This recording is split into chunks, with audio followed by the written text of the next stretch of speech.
My 8-year-old daughter came home from her aunt's house smiling, clutching a plastic grocery bag, and wearing a bright pink bucket hat.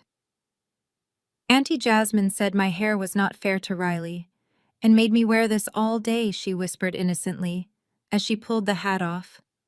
What was hiding underneath made my blood run freezing cold.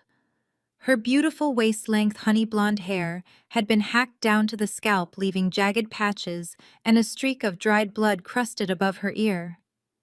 I did not scream. I did not cry. I just grabbed my car keys. My name is Monica. I am 33 years old, and I work as a senior financial auditor. Before I continue this story, let me know where you are watching from in the comments below. Hit like and subscribe if you have ever had to stand up and protect your child from the very people who share your blood. It was a crisp Saturday afternoon in our quiet Chicago suburb when my husband Daniel dropped Lily off after picking her up from my brother's house.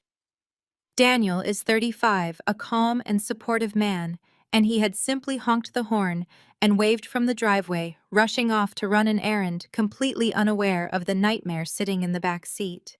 Lily walked through the front door humming a cheerful tune. She looked so small, so trusting. When she took off that awful pink bucket hat, time completely stopped.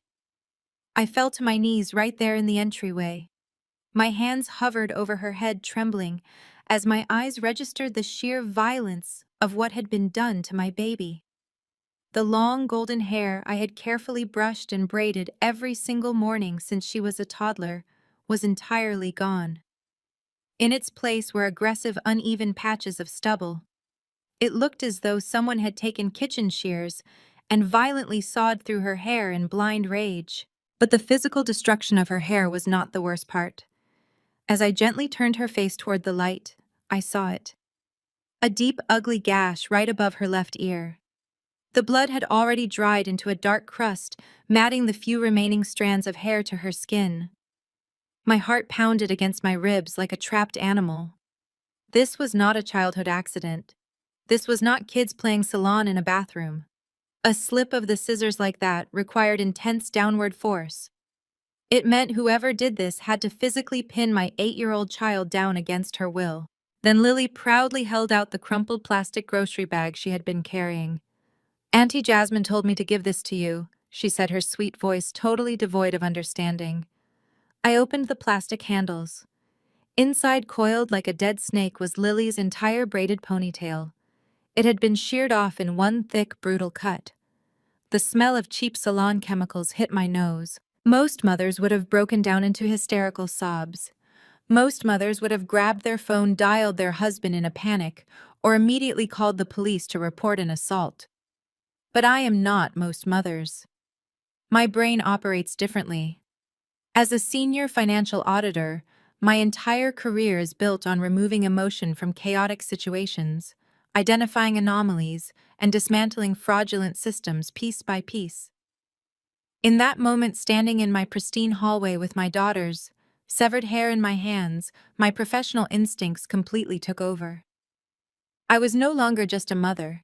I was an investigator analyzing a fresh crime scene. I looked into Lily's innocent blue eyes. "Did it hurt when she cut it, sweetie?" I asked, forcing my voice to remain perfectly level and calm so I would not frighten her. Lily touched the dried blood on her ear and winced slightly.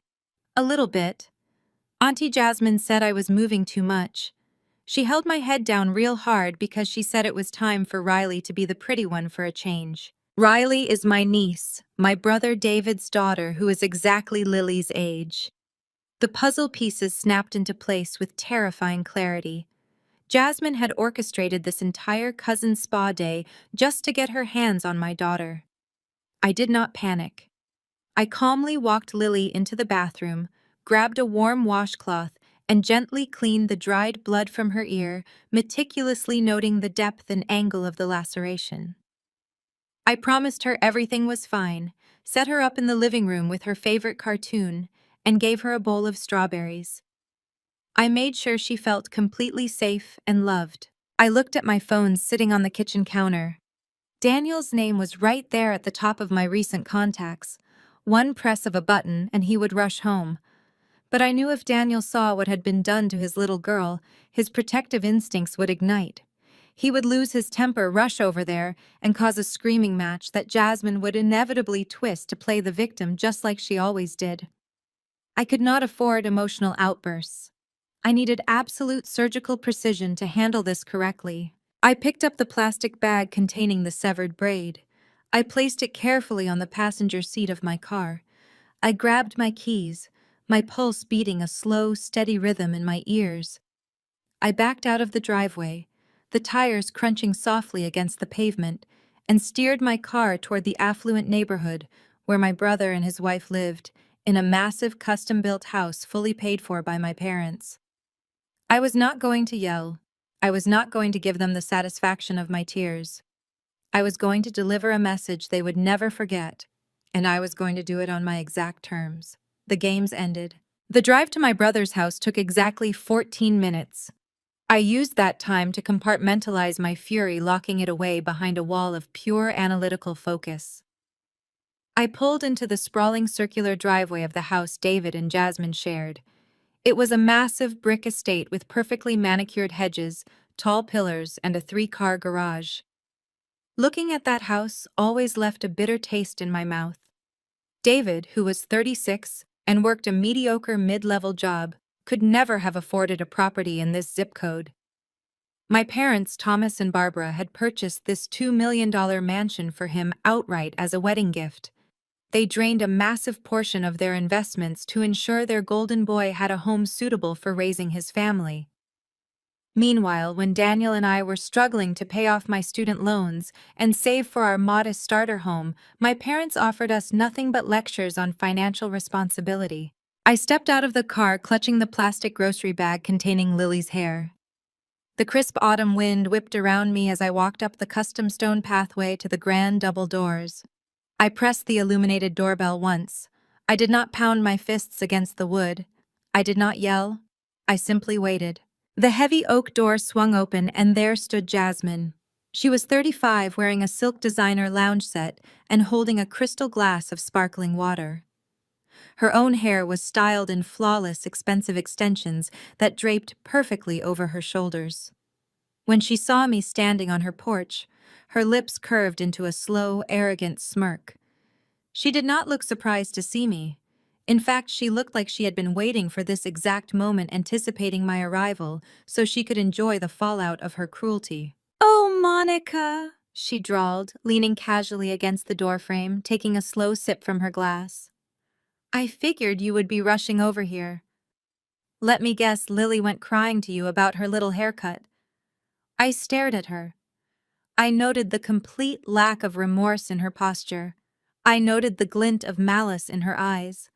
I held up the plastic bag. "You restrained my 8-year-old daughter and hacked her hair off to the scalp. You cut her ear." Jasmine rolled her eyes, waving her manicured hand dismissively, as if I were complaining about a spilled glass of milk. "Do not be so dramatic, Monica. It was just kids playing salon. Riley wanted to be a hairdresser today, and Lily volunteered to be the client. Besides, it is just hair. It will grow back." You held her down. I stated my voice, eerily calm, refusing to take her bait. "She told me you held her head down while she cried." Jasmine scoffed, her smirk widening into a full display of narcissistic entitlement. She crossed her arms, defensive and aggressive all at once. "Listen to yourself. You are making a mountain out of a molehill because your precious, perfect little girl finally had to share the spotlight. You and your husband pamper that kid too much. She parades around with that long hair acting like she is a princess, and it makes Riley feel bad about herself. Lily needed to learn some empathy for Riley's differences. I did her a favor. I taught her a lesson about fairness and sharing the stage. You should be thanking me for helping your daughter build character instead of standing on my porch throwing a tantrum." The sheer audacity of her gaslighting was breathtaking. She was actually trying to frame the physical assault and mutilation of a child as a progressive lesson in empathy. She was using her own daughter Riley as a shield to justify her deeply rooted jealousy and toxic behavior. She expected me to start screaming.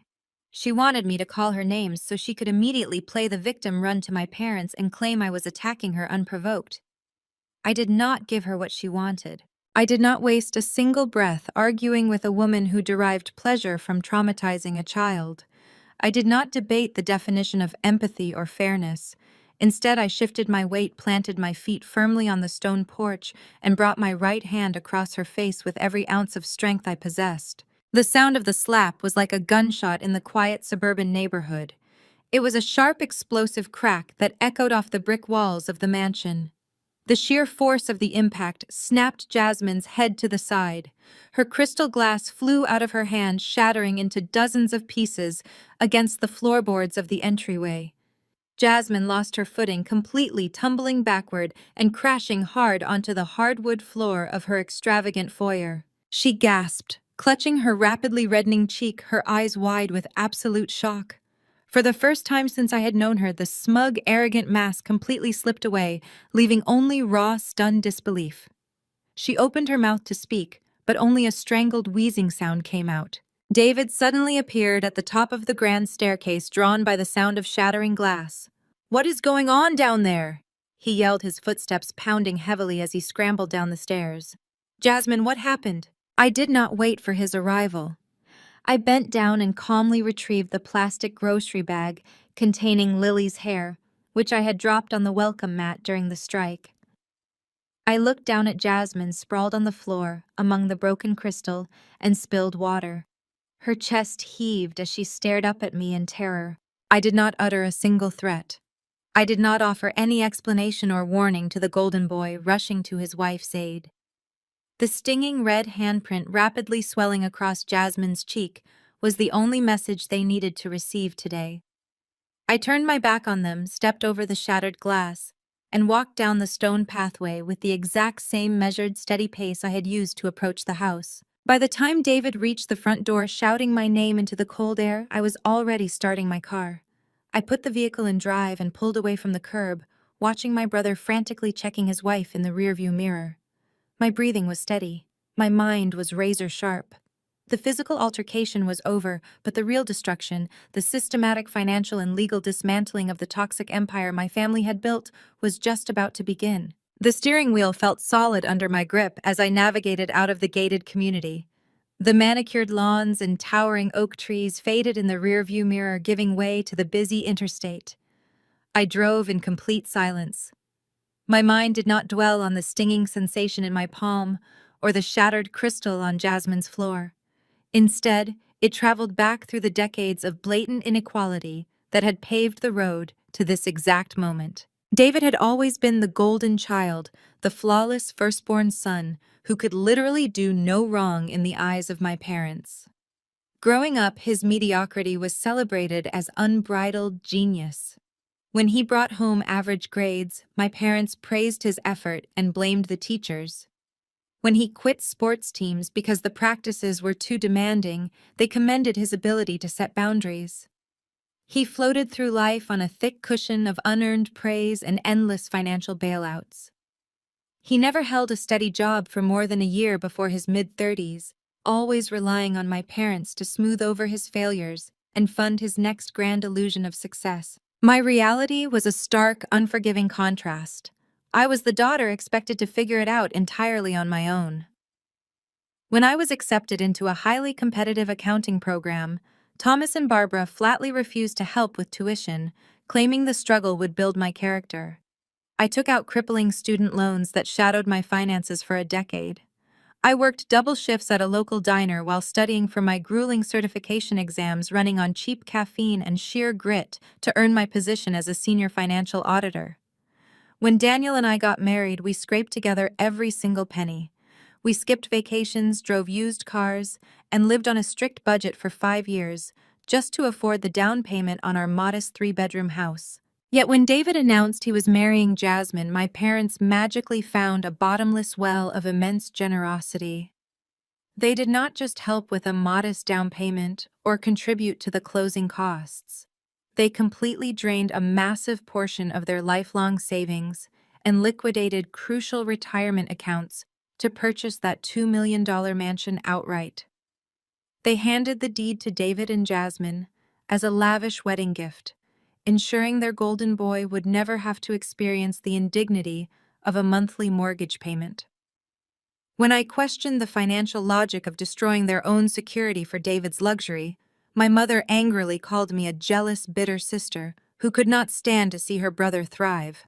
But the extreme financial favoritism was only a symptom of a much deeper psychological sickness. Thomas and Barbara were utterly obsessed with appearances. They lived and breathed for the fleeting validation of their affluent social circle. To the outside world, they desperately needed to project the image of a perfect, wealthy, and highly progressive family. Actual familial love was entirely secondary to optics. They treated their children not as human beings with actual emotional needs, but as convenient props to enhance their own social standing in the community. When David brought Jasmine home, my parents found the ultimate prop for their social theater. Jasmine, being an African-American woman, allowed Thomas and Barbara to loudly broadcast their progressive values to their elite, predominantly white country club friends. They weaponized her race as a shiny badge of honor for their own modern enlightenment. To maintain this flawless, progressive facade, they bent over backward to accommodate Jasmine's every ridiculous demand and overlook her glaring character flaws. They allowed her to dictate family holidays, control the narrative at every social gathering, and trample over anyone who dared to disagree with her toxic behavior. I was the designated sacrificial lamb in their ongoing theater of perfection. My independence, my analytical logic, and my steadfast refusal to participate in their fake harmonious displays made me a constant threat to their carefully curated image. Whenever Jasmine threw a narcissistic tantrum or David made a catastrophic financial blunder, my parents instinctively deflected the blame onto me to protect the golden couple. They constantly sacrificed my emotional well-being to inflate David's fragile ego and feed Jasmine's insatiable demand for absolute compliance. They expected me to absorb the abuse, smile for the holiday photographs, and play the role of the quiet, supportive sister. If I ever pushed back against Jasmine's blatant disrespect, Thomas and Barbara would immediately accuse me of harboring deep-seated prejudices. They used my hard-earned stability as a weapon against me, claiming that because I was strong and capable, I should naturally absorb the burdens of those who were supposedly more vulnerable. They demanded endless grace for Jasmine and David, while offering me nothing but harsh judgment and impossible standards. For 33 years, I had swallowed the injustice.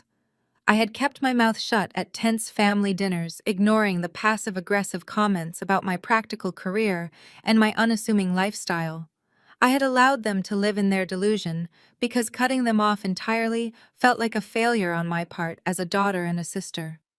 But sitting in my car with the plastic bag containing my daughter's hair resting on the passenger seat, the last shred of familial obligation completely evaporated.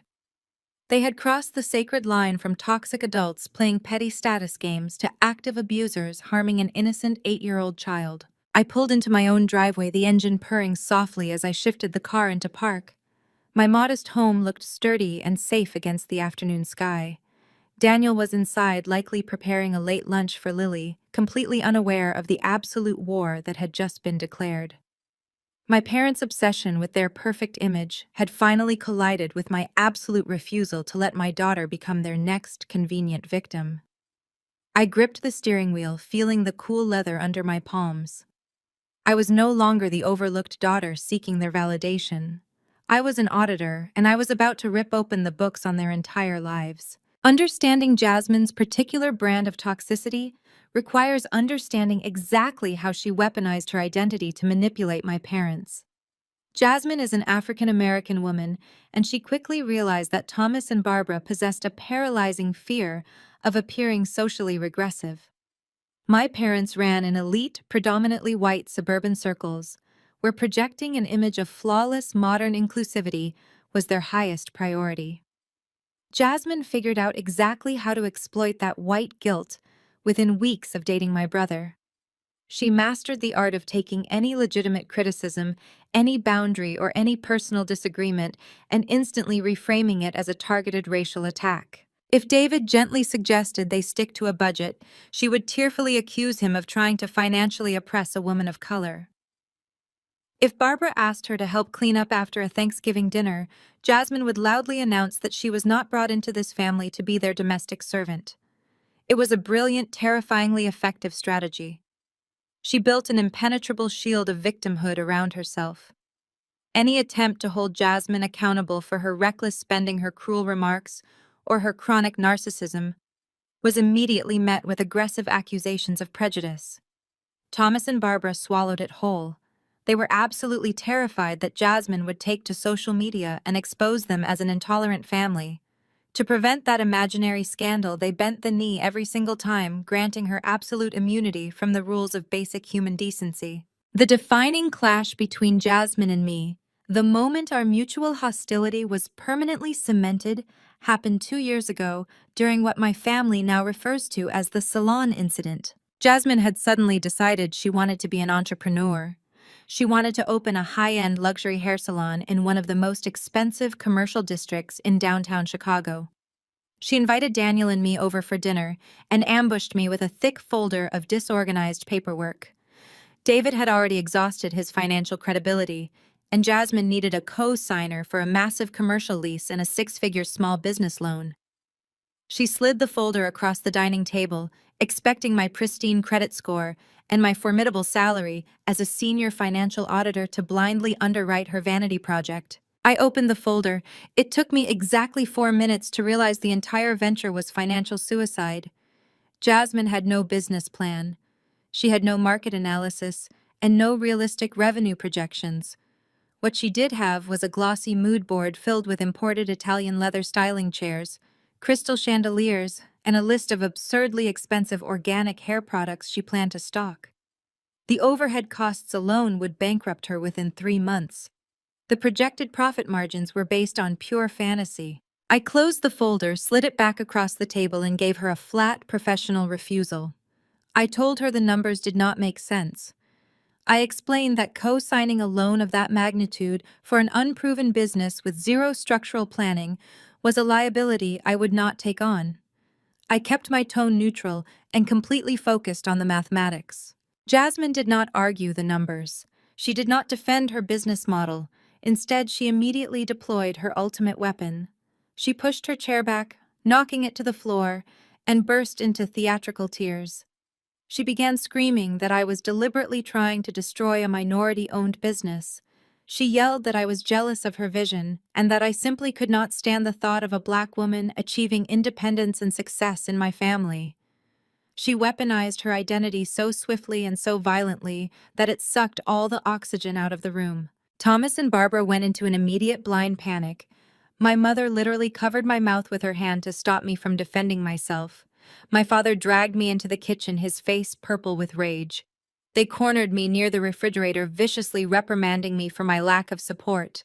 Thomas told me I was a cold, calculating machine who cared more about spreadsheets than family loyalty. Barbara hyperventilated, pacing the kitchen floor and crying about what Jasmine might tell her friends about our family. They accused me of being a liability to their reputation. They demanded that I march back into the dining room and apologize to Jasmine immediately. They insisted I needed to beg for her forgiveness to maintain family peace. I was exhausted, I was outnumbered, and I just wanted to get Daniel and go home. So I walked back into the dining room and delivered a cold, tactical apology to de-escalate the situation. I apologized for hurting her feelings, but I stood my ground on the finances. I refused to sign the loan. To bypass my refusal, Thomas and Barbara secretly pulled strings, leveraged their own real estate company, and quietly secured the funding for Jasmine's salon themselves. They poured hundreds of thousands of dollars into her fantasy just to keep her happy and maintain their image as supportive progressive in-laws. I knew back then that the salon was a ticking time bomb. I knew her utter lack of business acumen, combined with her massive ego, would eventually lead to total financial ruin. I just did not realize how catastrophic that ruin would become, or that it would directly lead to my 8-year-old daughter being pinned down in a chair and assaulted. Jasmine was drowning in debt. Her luxury salon was bleeding money, and her desperation had reached a boiling point. She needed cash quickly to keep up her glamorous facade, and she was willing to stoop to the most sickening depths to get it, even if it meant harvesting and monetizing the physical attributes of her own niece. I reached for the door handle of my car, the cold metal grounding my racing thoughts. The past was prologue, but the present was a battlefield of my own making. I walked up my driveway fully prepared to rip the mask off my entire family. I walked up my driveway fully prepared to rip the mask off my entire family.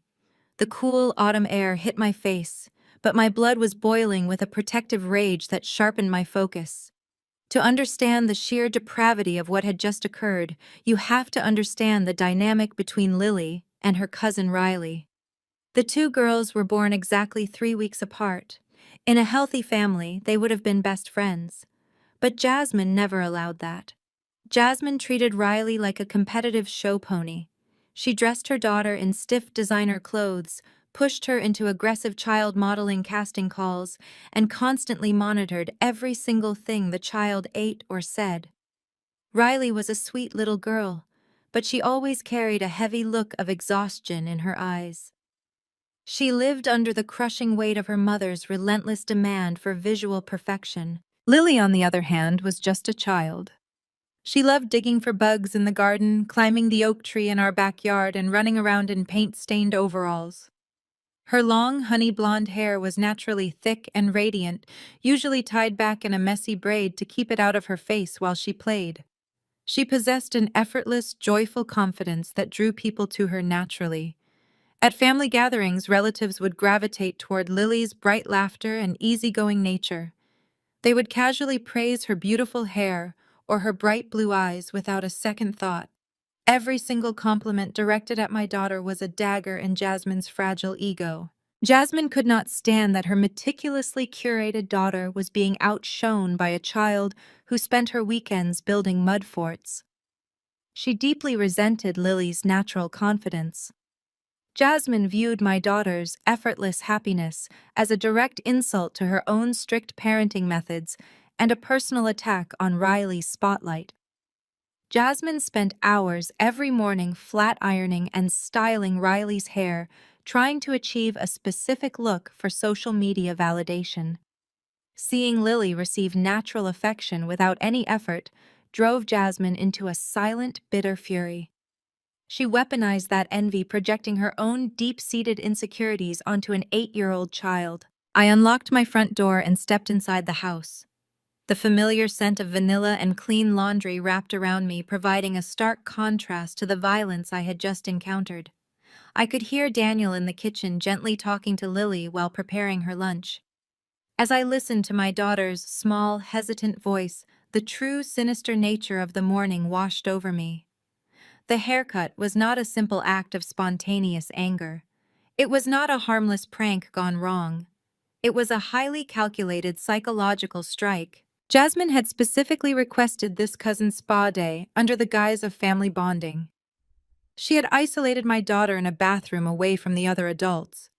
She had physically pinned a terrified 8-year-old child to a chair, holding her head down with such aggressive downward force that the heavy kitchen shears sliced directly into the tender flesh of her ear. And she did it all while forcing her own daughter Riley to stand there and watch. Jasmine wanted to break Lily's spirit. She wanted to humiliate her and strip away the very thing that brought her natural compliments. The psychological torture did not end with the scissors. Jasmine then forced Lily to wear a bright pink bucket hat for the remainder of the day. She framed it as a punishment, telling my sweet girl that her natural hair was somehow unfair to Riley.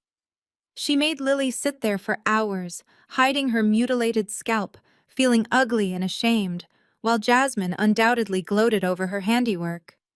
It was a power play designed to establish dominance and inflict maximum emotional damage on a helpless child. Jasmine was a 35-year-old woman using my daughter as a psychological punching bag to soothe her own pathetic feelings of inadequacy. The physical laceration on Lily's ear would heal in a few weeks. The hair would eventually grow back into a stylish bob. But the emotional scar of being held down and violently violated by an adult family member was a trauma that could last a lifetime. Jasmine had intentionally introduced my daughter to the concept of pure, unadulterated malice. She had betrayed the fundamental trust a child places in a protective adult. I walked into the kitchen and locked eyes with Daniel. He stopped wiping the counter, his gaze locking onto mine. He immediately saw the cold, rigid shift in my posture. I did not tell him what I had just done at David's house. I did not mention the slap or the shattered crystal. I simply told him I needed to step into my office to make a few urgent phone calls. I walked down the hall and closed the solid oak door of my office behind me. I sat down at my desk, my ultimate sanctuary of logic, numbers, and spreadsheets. I placed the plastic grocery bag containing my daughter's severed golden braid directly on the smooth glass surface. The sight of that thick blonde hair sitting next to my financial reports fueled a fire in my chest that burned hotter than 1,000 suns. Jasmine thought she had won a petty family rivalry. She thought she had successfully put my daughter in her place and reminded me of my subordinate status in the family hierarchy. She expected me to react with hysterical tears and loud outrage. She expected me to call my parents crying, which she would then expertly weaponize to play the victim as she always did. She relied completely on my parents' desperate need for social harmony to shield her from any real consequences. But Jasmine had made a fatal miscalculation. She had assumed I was bound by the same fragile social rules that governed Thomas and Barbara. She assumed my maternal instinct was passive and forgiving. She assumed I would prioritize family peace over my daughter's trauma. I did not just want an apology. I did not want a tense family mediation session where my parents forced everyone to hug and make peace for the sake of appearances. I wanted absolute total annihilation. I wanted to dismantle Jasmine's entire life so thoroughly that she would never recover. I wanted to expose the rotting foundation of my parents' fake progressive facade. I opened my laptop and booted up my auditing software. As the bright screen illuminated my face, I made a silent vow to the severed hair sitting on my desk. Jasmine wanted to take something precious from my family. Now I was going to take absolutely everything from hers. The era of keeping the peace was officially dead and buried. I stepped out of my office and walked back into the living room, where Daniel was sitting on the floor next to the couch. He had a damp cloth in his hand, and his jaw was clenched so tight the muscle twitched under his skin. He had finally gotten a close look at the jagged laceration on our daughter's ear while I was in my office. Daniel was not a man given to loud outbursts or reckless behavior. He was an architect of quiet strength, a pillar of absolute stability in my life. Right now, that stability was radiating a terrifying, simmering fury. He looked up at me, and his dark eyes communicated exactly what he was feeling. He did not need to ask me what happened. He saw the sheer violence etched into Lily's scalp and understood immediately that a line had been irreparably crossed. We spent the next hour entirely focused on Lily. We ordered her favorite pepperoni pizza and let her eat it right there on the couch while watching her favorite animated movie. Daniel sat beside her, wrapping his large arms around her small frame, acting as an impenetrable shield against the world. We praised her bravery. We told her she looked beautiful, even with the choppy, uneven hair. We made sure the only emotions she absorbed from us were absolute love and unwavering protection. She eventually fell asleep against Daniel's chest, exhausted by the traumatic ordeal. He carried her upstairs to her room, tucking her into bed with gentle precision. When he came back downstairs, he stood in the kitchen and looked at me. His voice was dangerously low. Jasmine did this. I nodded, confirming his realization. I went over there. I told him, my voice matching his cold intensity. I left a message. Daniel did not ask for details. He simply nodded, stepping forward to pull me into a tight embrace. We are going to destroy her, he stated, an absolute promise hanging in the quiet air of our kitchen. Before I could outline my plan, the shrill ring of my cell phone shattered the silence. I glanced at the screen. It was my mother, Barbara. I let it ring 3 times before accepting the call, putting it on speaker so Daniel could hear. I did not offer a greeting. "Monica Thomas and I need you at our house right this instant." Barbara's voice crackled through the speaker, dripping with absolute venom. It was not a request. It was a vicious demand from a matriarch who felt her authority had been challenged. She did not ask how Lily was doing. She did not inquire about the bleeding cut on her granddaughter's ear or the brutal shearing of her hair. Her only concern was the disruption of her precious family peace. We are dealing with the aftermath of an assault on your granddaughter, I replied, maintaining my flat, professional tone. I am not leaving my house for a social call. You will get over here right now, my father Thomas barked, having grabbed the phone from my mother. David and Jasmine are here. You have completely lost your mind, Monica. You get over here and face what you have done before I call the police myself. Daniel reached forward and pressed the end call button, terminating the connection mid-sentence. He looked at me, his eyes narrowing with tactical focus. We go, he said. We go, and we see exactly how far they are willing to take this delusion. We asked our trusted neighbor to sit in our living room while Lily slept. Then Daniel and I drove the short distance to my parents' affluent suburban house. The drive was completely silent. We operated as a unified front, an unbreakable team preparing to walk directly into hostile territory. We pulled into the driveway and parked behind David's luxury sedan. I did not bother knocking when we reached the front door. I turned the handle and walked straight into the grand foyer, Daniel stepping in right behind me like a shadow. The scene in the living room was perfectly orchestrated theater. Jasmine was dramatically draped across my mother's expensive cream-colored velvet sofa, holding a decorative bag of frozen peas to her cheek. She was sobbing, producing loud theatrical gasps for air while clutching a tissue. David was pacing furiously back and forth across the Persian rug, playing the role of the protective, outraged husband. Thomas stood by the fireplace, arms crossed tightly over his chest, glaring at me as if I were a common criminal who had just broken into his home. Barbara hovered over Jasmine, offering her a glass of water and shooting me daggers. The atmosphere in the room was intensely hostile. The air felt thick with resentment and coordinated malice. This was not a family gathering to address a conflict and find the truth. This was a calculated ambush. They had already held their trial, rendered their verdict, and summoned me here exclusively for the sentencing phase. Look who finally decided to show up. David sneered, stopping his pacing to point a trembling finger at me. You are a psychopath, Monica. You are completely unhinged. Jasmine let out a loud wail, burying her face in Barbara's shoulder. My jaw hurt so bad she cried, her voice muffled by the expensive fabric of my mother's blouse. I cannot believe she attacked me in my own home. I was just trying to bond with her daughter. I stood in the center of the room, completely unbothered by the pathetic display. Daniel stood shoulder to shoulder with me, his physical presence demanding space and respect. I looked at Thomas and Barbara, waiting for them to acknowledge the reason this entire situation existed. I waited for my parents to ask about their 8-year-old granddaughter, who had come home mutilated and bleeding. They said absolutely nothing about Lily. Instead, Barbara gently patted Jasmine's back and leveled a look of pure disgust directly at my face. Are you completely out of your mind? Barbara shrieked, her voice echoing off the vaulted ceiling of the living room. You march over to this house like some kind of rabid animal and assault your sister-in-law. Over what? A haircut.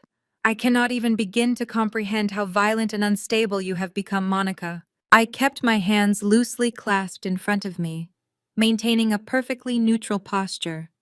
It was not a haircut, I stated clearly, articulating every single syllable. She pinned my 8-year-old daughter to a chair against her will. She hacked off her hair down to the scalp, and she drove a pair of heavy kitchen shears into her ear, with enough force to leave a deep laceration. That is physical assault. Oh, for heaven's sake, stop being so incredibly dramatic. Barbara scoffed, waving her hands in the air as if trying to physically bat away the truth. It was a normal scratch from playing. Children get scratched all the time when they are running around and roughhousing. Jasmine was simply trying to help Lily update her look. She was being a generous aunt, taking time out of her busy day to bond with your child. And how do you repay her kindness? You act like a complete sociopath and attack her in her own foyer. I stared at the woman who gave birth to me. The sheer scale of her delusion was breathtaking. She was actively looking at a grown woman who had just mutilated a child and somehow weaving a narrative where the abuser was a generous martyr and the protective mother was a deranged villain. Barbara did not care about the blood on my daughter's ear. She did not care about the psychological terror inflicted on a helpless 8-year-old. She only cared that I had shattered the fragile illusion of her perfect family. Jasmine whimpered loudly from the couch, pressing the frozen peas harder against her cheek. I was just trying to show her some new styles. She sniffled, her voice shaking with fake trauma. Lily was moving around so much because she is so spoiled and undisciplined. If she got a tiny little scratch, it is only because she refused to sit still like a normal, well-behaved child. I was trying to teach her about empathy and sharing the spotlight, but Monica clearly never taught her daughter any manners. Daniel shifted beside me, his large frame tensing like a coiled spring. He took one deliberate step forward, placing himself slightly in front of me. His voice when he spoke was dangerously quiet, a deep rumble that demanded absolute silence. "If you ever speak about my daughter again," he said, locking his dark eyes directly onto Jasmine's face, "I will personally ensure you never have the opportunity to speak at all. You assaulted a child. You are a coward and a predator." Thomas slammed his fist down on the expensive glass coffee table, causing the decorative vases to rattle. "Do not you dare come into my house and threaten my daughter-in-law." Daniel, my father, bellowed, his face turning a mottled shade of crimson. "You and Monica are completely out of line. You have lost your grip on reality. You coddle that kid too much, and now you are making up wild stories to justify Monica's unhinged, violent behavior." My father stepped away from the fireplace and marched toward us, his chest puffed out in a pathetic display of patriarchal authority. "Listen to me very closely, Monica," he growled. "You have embarrassed this family for the absolute last time. You have disrespected your brother, and you have viciously attacked his wife over a harmless, childish game. Jasmine is a prominent business owner in this community. She is a woman of color who already faces enough discrimination without her own sister-in-law violently assaulting her and trying to ruin her reputation. He was doing it again." Thomas was pulling out the race card, desperately trying to frame my reaction to child abuse as a discriminatory attack. He was utilizing Jasmine's favorite weapon to force me into submission, terrified that if he did not aggressively defend her, she would spin a narrative of prejudice against him to their country club friends. He was willing to throw his own flesh and blood under the bus to protect his precious social standing. "This family operates on respect," Thomas continued, his voice booming through the room.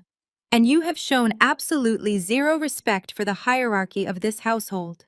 Jasmine is a victim of your psychotic rage. She is sitting there bruised and traumatized because you cannot control your bitter jealousy." I looked at Jasmine. Behind the bag of frozen peas, her eyes met mine.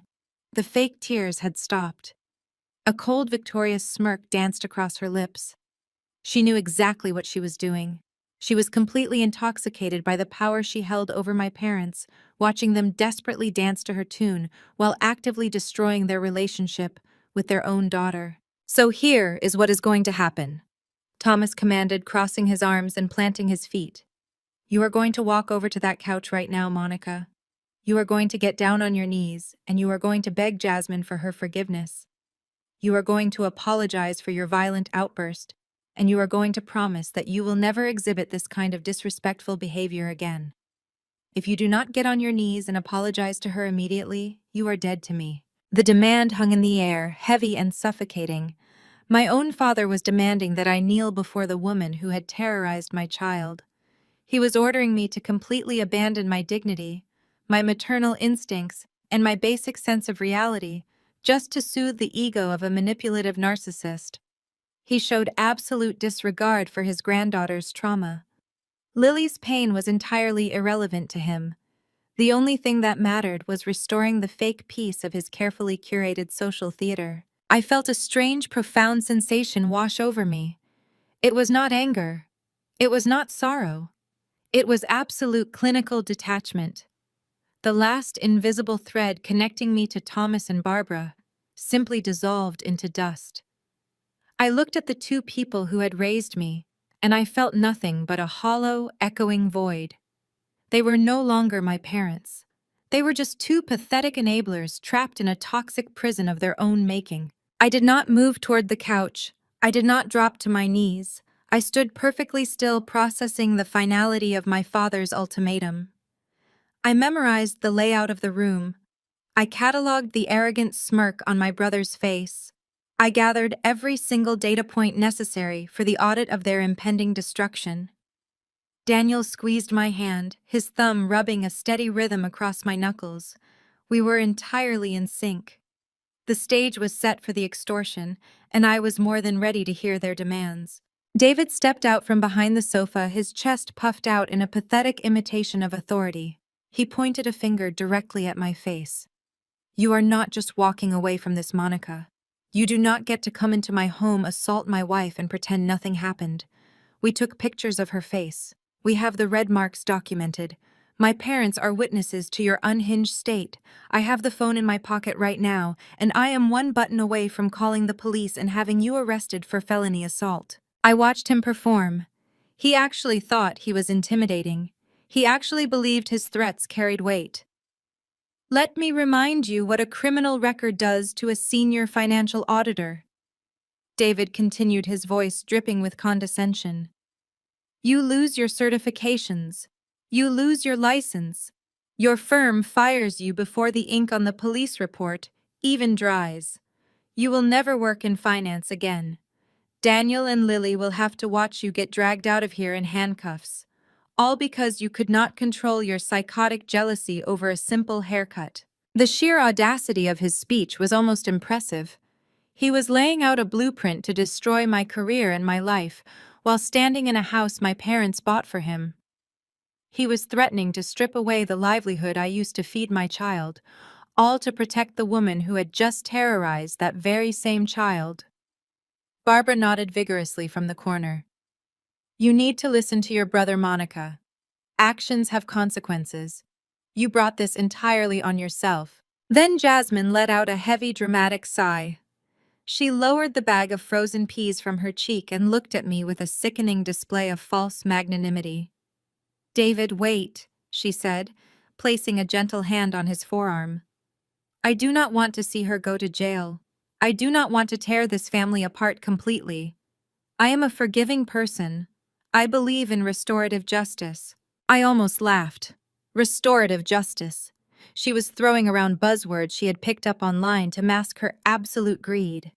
I kept my face blank, waiting for the punchline. I knew it was coming. An auditor always knows when the bill is about to be presented. Jasmine shifted her weight on the velvet cushions, sitting up a little straighter.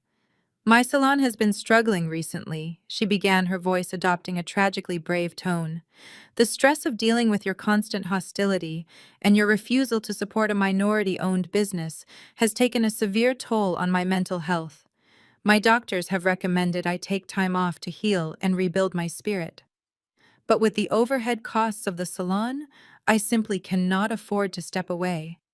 Now, after you physically attacked me in my own foyer, I am deeply traumatized. I cannot show my face to my clients with these bruises. My business is going to suffer massive financial losses because of your violent actions." She paused, letting her fabricated sob story hang in the air. Thomas looked at her with pure pity. David wrapped his arm around her shoulders, acting like a valiant defender. So Jasmine continued, her eyes locking onto mine, with the cold, dead gaze of a shark. "I am willing to offer you a compromise, Monica. I will not press charges. I will not call the police and ruin your precious career. I will even forgive you for what you did to me today. But actions require restitution. I require $50,000 in emotional damages and compensation for lost business revenue." The silence in the room was absolute. Even Daniel let out a low breath beside me, processing the sheer staggering scale of her brazen extortion. $50,000. "You can consider it a late investment in my salon." Jasmine added a smug smile, fighting to break through her victim facade. "Or you can consider it the cost of keeping yourself out of a prison cell. Either way, you write me a check for $50,000 by tomorrow morning, and we sweep this entire ugly incident under the rug. You get to keep your auditing licenses, and I get the financial space I need to heal from your physical abuse." David nodded in firm agreement. "It is a completely fair deal, Monica. $50,000 is pocket change for you and Daniel. You pay my wife for the damages you caused, or I make the call and the police walk you out of here in cuffs. The choice is yours." Every syllable out of Jasmine's mouth was a masterclass in narcissistic delusion. She was demanding a ransom. That was the raw, unvarnished truth of the situation. She had held my child hostage in a styling chair, hacked off her hair, sliced her ear open, and was now demanding a $50,000 payout to absolve me of the crime of reacting. The sheer audacity of the extortion attempt laid bare the rotting core of my family. They did not see right or wrong. They only saw leverage and financial gain. My mother, Barbara, even had the nerve to chime in. $50,000 is a small price to pay for family unity, Monica. You and Daniel have plenty in savings. Think of it as a peace offering, a way to finally show support for your sister-in-law and wipe the slate clean. If you just write the check, we can all move forward and put this terrible day behind us. I stared at the four adults standing in that opulent living room. My brain rapidly processed the legal and financial reality of what had just occurred. They were completely oblivious to the law. David and Jasmine had just committed felony extortion right in front of two witnesses. They had explicitly tied a demand for $50,000 to a threat of criminal prosecution. It was a textbook shakedown, a crime far more severe than a simple slap across the face. And the most sickening part was that my parents, Thomas and Barbara, stood there, nodding in total agreement. They actually believed this was a reasonable solution. They were perfectly willing to watch their golden boy and his manipulative wife extort $50,000 from their own daughter to fund a failing vanity project. They were putting a literal price tag on Lily's trauma. They had decided that my daughter's physical assault and emotional devastation were worth exactly $50,000 to keep Jasmine's salon afloat. The mathematical stupidity of their plan was matched only by their breathtaking cruelty. They assumed I would panic. They assumed I valued my spotless career so much that I would blindly hand over the money to make the threat go away. They thought they had cornered me. They thought they had finally found a way to siphon my hard-earned money into Jasmine's bottomless pit of debt. I did not argue. I did not point out the felony they had just committed. I did not try to reason with Thomas and Barbara. Giving them a legal education was not my responsibility. My only responsibility was completely annihilating them. I looked directly at Jasmine. The red handprint was still stark against her cheek, a permanent reminder of the moment she pushed me too far. I looked at David, puffed up with unearned arrogance. I looked at my parents, who had utterly failed their most basic duty to protect their grandchild. Daniel shifted his weight, preparing to intervene, but I placed my hand flat against his chest, signaling him to hold. I did not need him to fight this battle. I had everything I needed right here. The audit was open, and their debts were about to be collected in full. I looked at my mother. Barbara stood there with her hands clasped together, leaning slightly forward with a sickening expression of hopeful greed painted across her face. She was practically vibrating with the anticipation of me submitting to their demands. She truly believed that because I had always been the responsible one, the one who paid my own way and fixed my own problems, I would simply write a check to maintain the illusion of her flawless family. She looked at me not as a daughter who was hurting, but as a human ATM machine, a convenient financial mechanism to solve the massive problem Jasmine and David had created. I shifted my gaze to my father. Thomas had his chin raised, his shoulders squared in that domineering posture he always assumed when he felt he was winning a negotiation. He had just facilitated the extortion of his own flesh and blood, and he looked overwhelmingly proud of himself. He looked like a man who had successfully brokered a difficult corporate merger, totally blind to the sheer moral depravity of the transaction.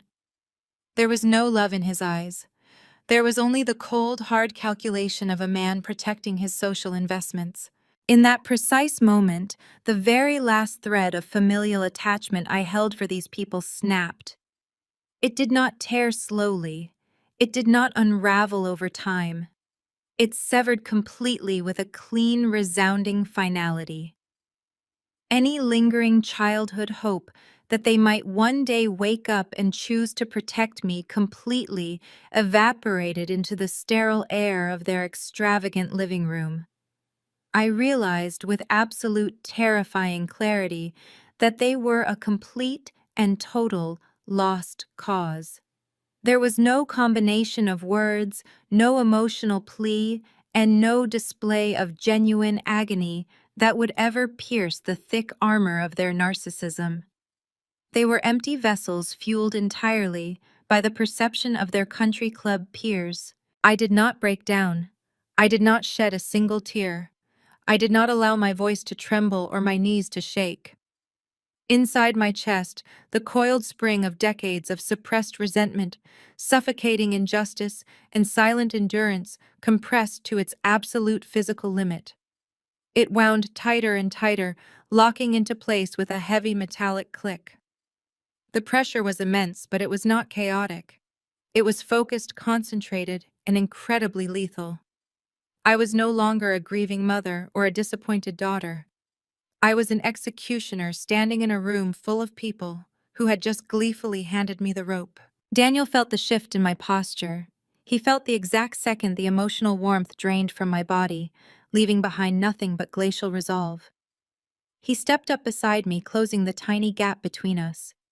He wrapped his large protective arm around my waist, anchoring me to the floor and pulling me firmly against his side. His physical presence was a massive shield, a silent vow that he would back my play regardless of the collateral damage.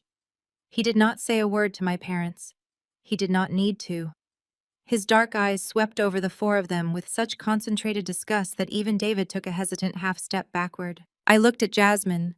She was still clutching her bag of frozen peas, her lips parted in a greedy, expectant smile. She was waiting for me to pull out my checkbook. She was waiting for the ultimate submission. I looked at David, who was nodding slowly, urging me to comply.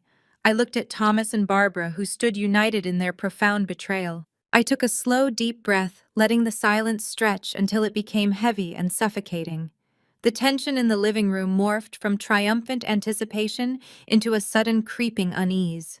They expected me to yell. They expected me to cry and beg for a lower amount. They expected a negotiation. When I finally spoke, my voice was a deadly calm whisper that easily carried across the vast expanse of the living room. It held no anger. It held no sorrow. It was the voice of a judge reading a final, irreversible verdict. "If you have chosen your side," I said, articulating every single word with chilling precision, "prepare to suffer the consequences." The air in the room instantly froze. The smug smile on Jasmine's face faltered for a fraction of a second, replaced by a brief flash of primal confusion. Thomas opened his mouth, his brow furrowing as he tried to process the absolute lack of fear in my tone. David blinked, stepping forward as if he wanted to block our path. But I did not give them a chance to respond. I did not give them the satisfaction of a prolonged debate. I simply turned on my heel, my shoulder brushing against Daniel's chest as we moved in perfect unison. We walked toward the grand double doors, our footsteps echoing loudly against the imported hardwood floors. "Wait!" Thomas barked, his voice laced with a sudden, uncharacteristic panic. "Monica, where are you going? We are not finished here. You have until tomorrow morning to bring that check, or David is calling the police." I did not pause. I did not look back. Daniel reached out and pulled the heavy oak door open, the crisp autumn wind rushing into the stagnant, suffocating heat of the house. "Let her go." David sneered, his voice carrying out onto the porch as we stepped over the threshold. "She is just bluffing. She is terrified of losing her precious auditing license. She will be back here first thing in the morning with her tail between her legs and a cashier's check in her hand. She knows she has no other choice." Barbara chimed in, her tone dripping with arrogant certainty. "Exactly. She just needs a night to cool down and realize how serious this is. She will do the right thing to protect her career. They always come around when their own comfort is on the line." Daniel closed the door behind us with a solid, heavy thud, sealing their arrogant voices inside their $2 million echo chamber. We walked down the custom stone pathway, exactly as we had arrived, moving with quiet, purposeful strides. I did not run. I did not rush. I walked to the passenger side of my car and slid into the seat, the plastic grocery bag containing Lily's severed blonde braid resting heavily against my thigh. Daniel got into the driver's seat, gripping the steering wheel.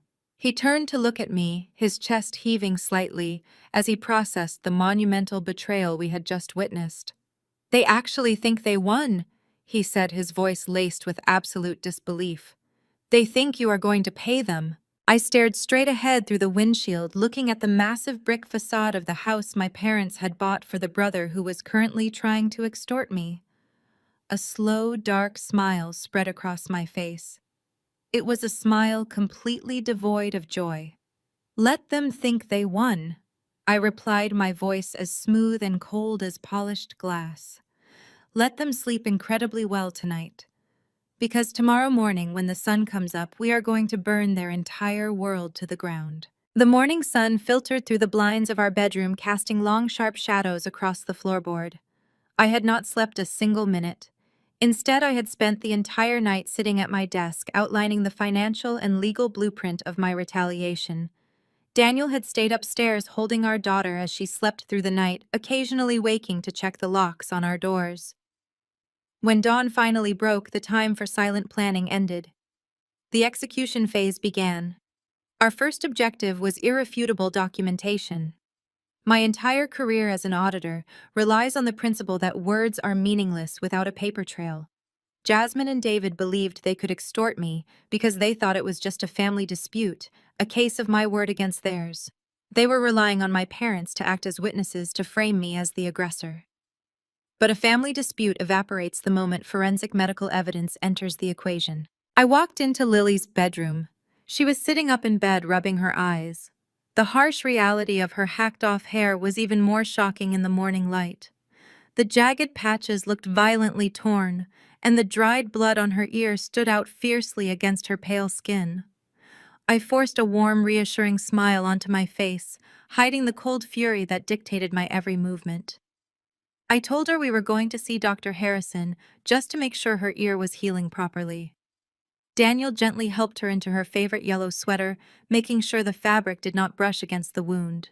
The drive to the pediatric clinic was swift. Dr. Harrison had been Lily's primary care physician since the day she was born. He was a meticulous man in his late 50s, known for his calm demeanor and absolute clinical precision. I had called his emergency line before the clinic even opened, demanding the first available slot and briefly mentioning a physical trauma. When we walked into the brightly lit examination room, Dr. Harrison took one look at my daughter, and his welcoming smile completely vanished. The jovial pediatrician disappeared instantly, replaced by a sharp-focused medical professional. He knelt down in front of Lily, asking her gentle questions about her breakfast and her favorite cartoons, keeping her entirely at ease. Then he put on a pair of blue latex gloves and carefully turned her head to the side. The examination room was dead silent, save for the hum of the air conditioning unit. Daniel stood by the door, his arms crossed, watching the doctor with intense vigilance. I stood right beside the examination table, my eyes tracking every single movement the doctor made. Dr. Harrison spent several minutes examining the jagged edges of Lily's hair. He noted the erratic nature of the cuts, observing how the hair had been sheared dangerously close to the scalp in random, disorganized chunks. Then he focused his attention entirely on the laceration just above her left ear. He used a small medical light to illuminate the wound, carefully cleaning away the dried blood with an antiseptic wipe. As the raw, open cut was revealed, his jaw tightened. He asked Lily exactly how it happened. Lily, swinging her legs off the edge of the examination table, answered with the innocent clarity only a child possesses. She explained how Auntie Jasmine had pushed her down into the chair. She described how she had tried to pull away because it hurt, but her aunt had held her head down real hard and squeezed the big metal scissors right next to her skin. Dr. Harrison stood up, stripping off the latex gloves and tossing them into the waste bin. He turned to look at Daniel and me, his expression completely grim. This was not a childhood accident.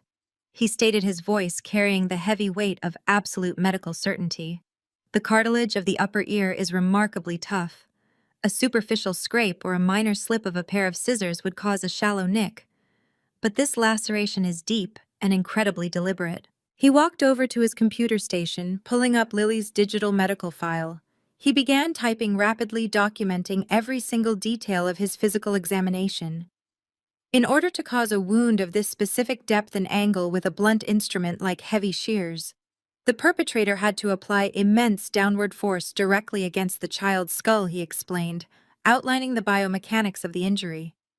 The trajectory of the blade indicates that the child was physically restrained and aggressively pinned down against her will. The sheer mechanical pressure required to slice through the skin and graze the cartilage like this proves beyond any shadow of a medical doubt that this was an act of intense forceful coercion. The clinical validation of the assault hit the room like a shockwave.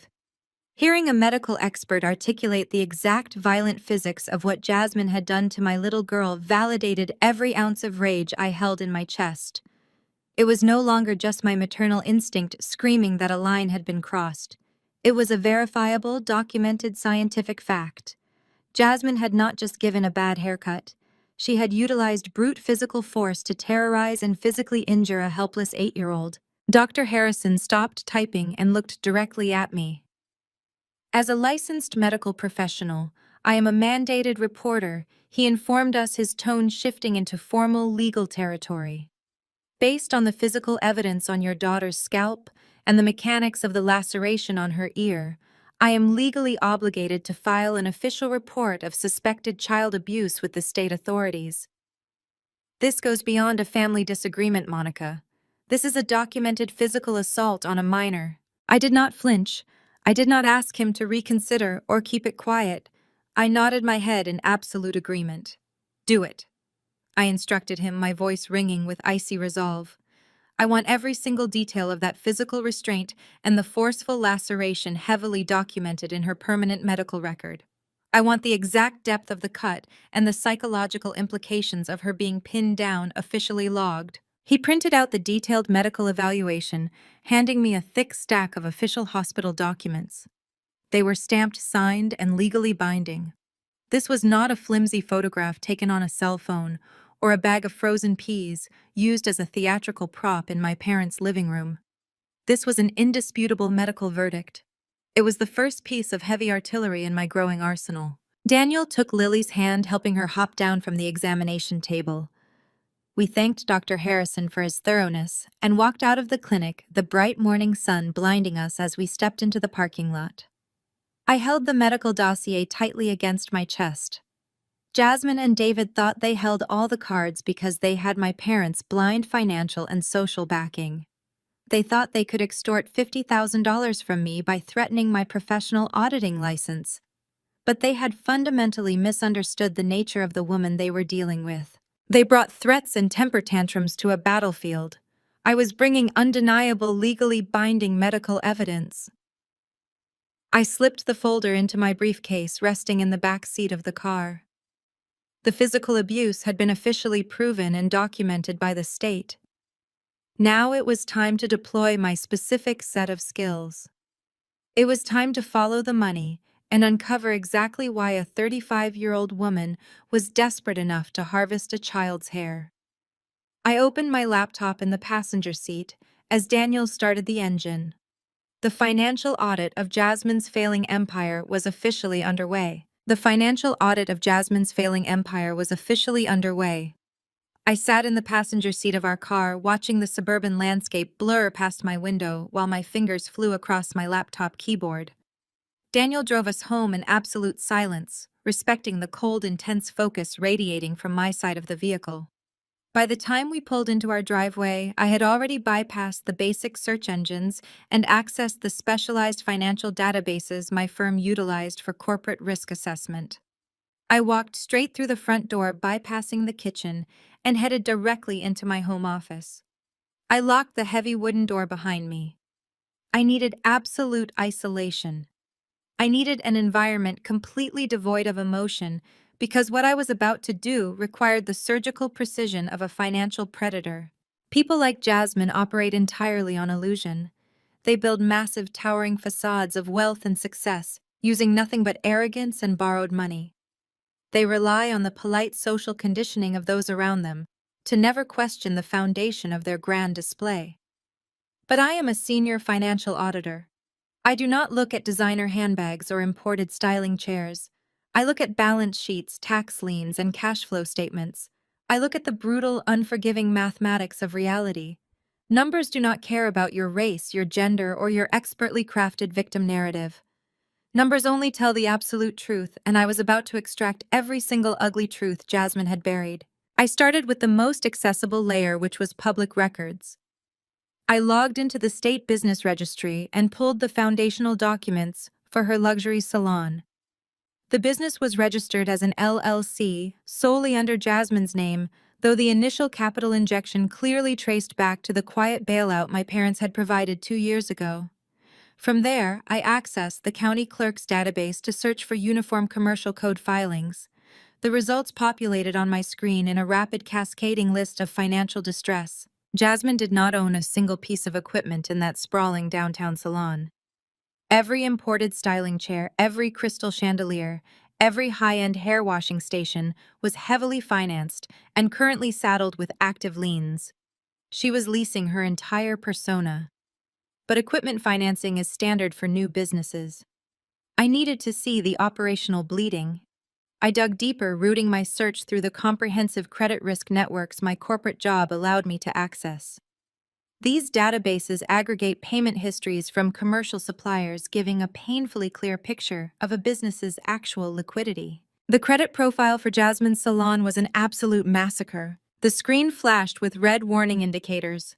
Her accounts with major beauty suppliers were severely delinquent. She had unpaid invoices stretching back 8 months. 2 premium hair color distributors had already placed her accounts into active collections.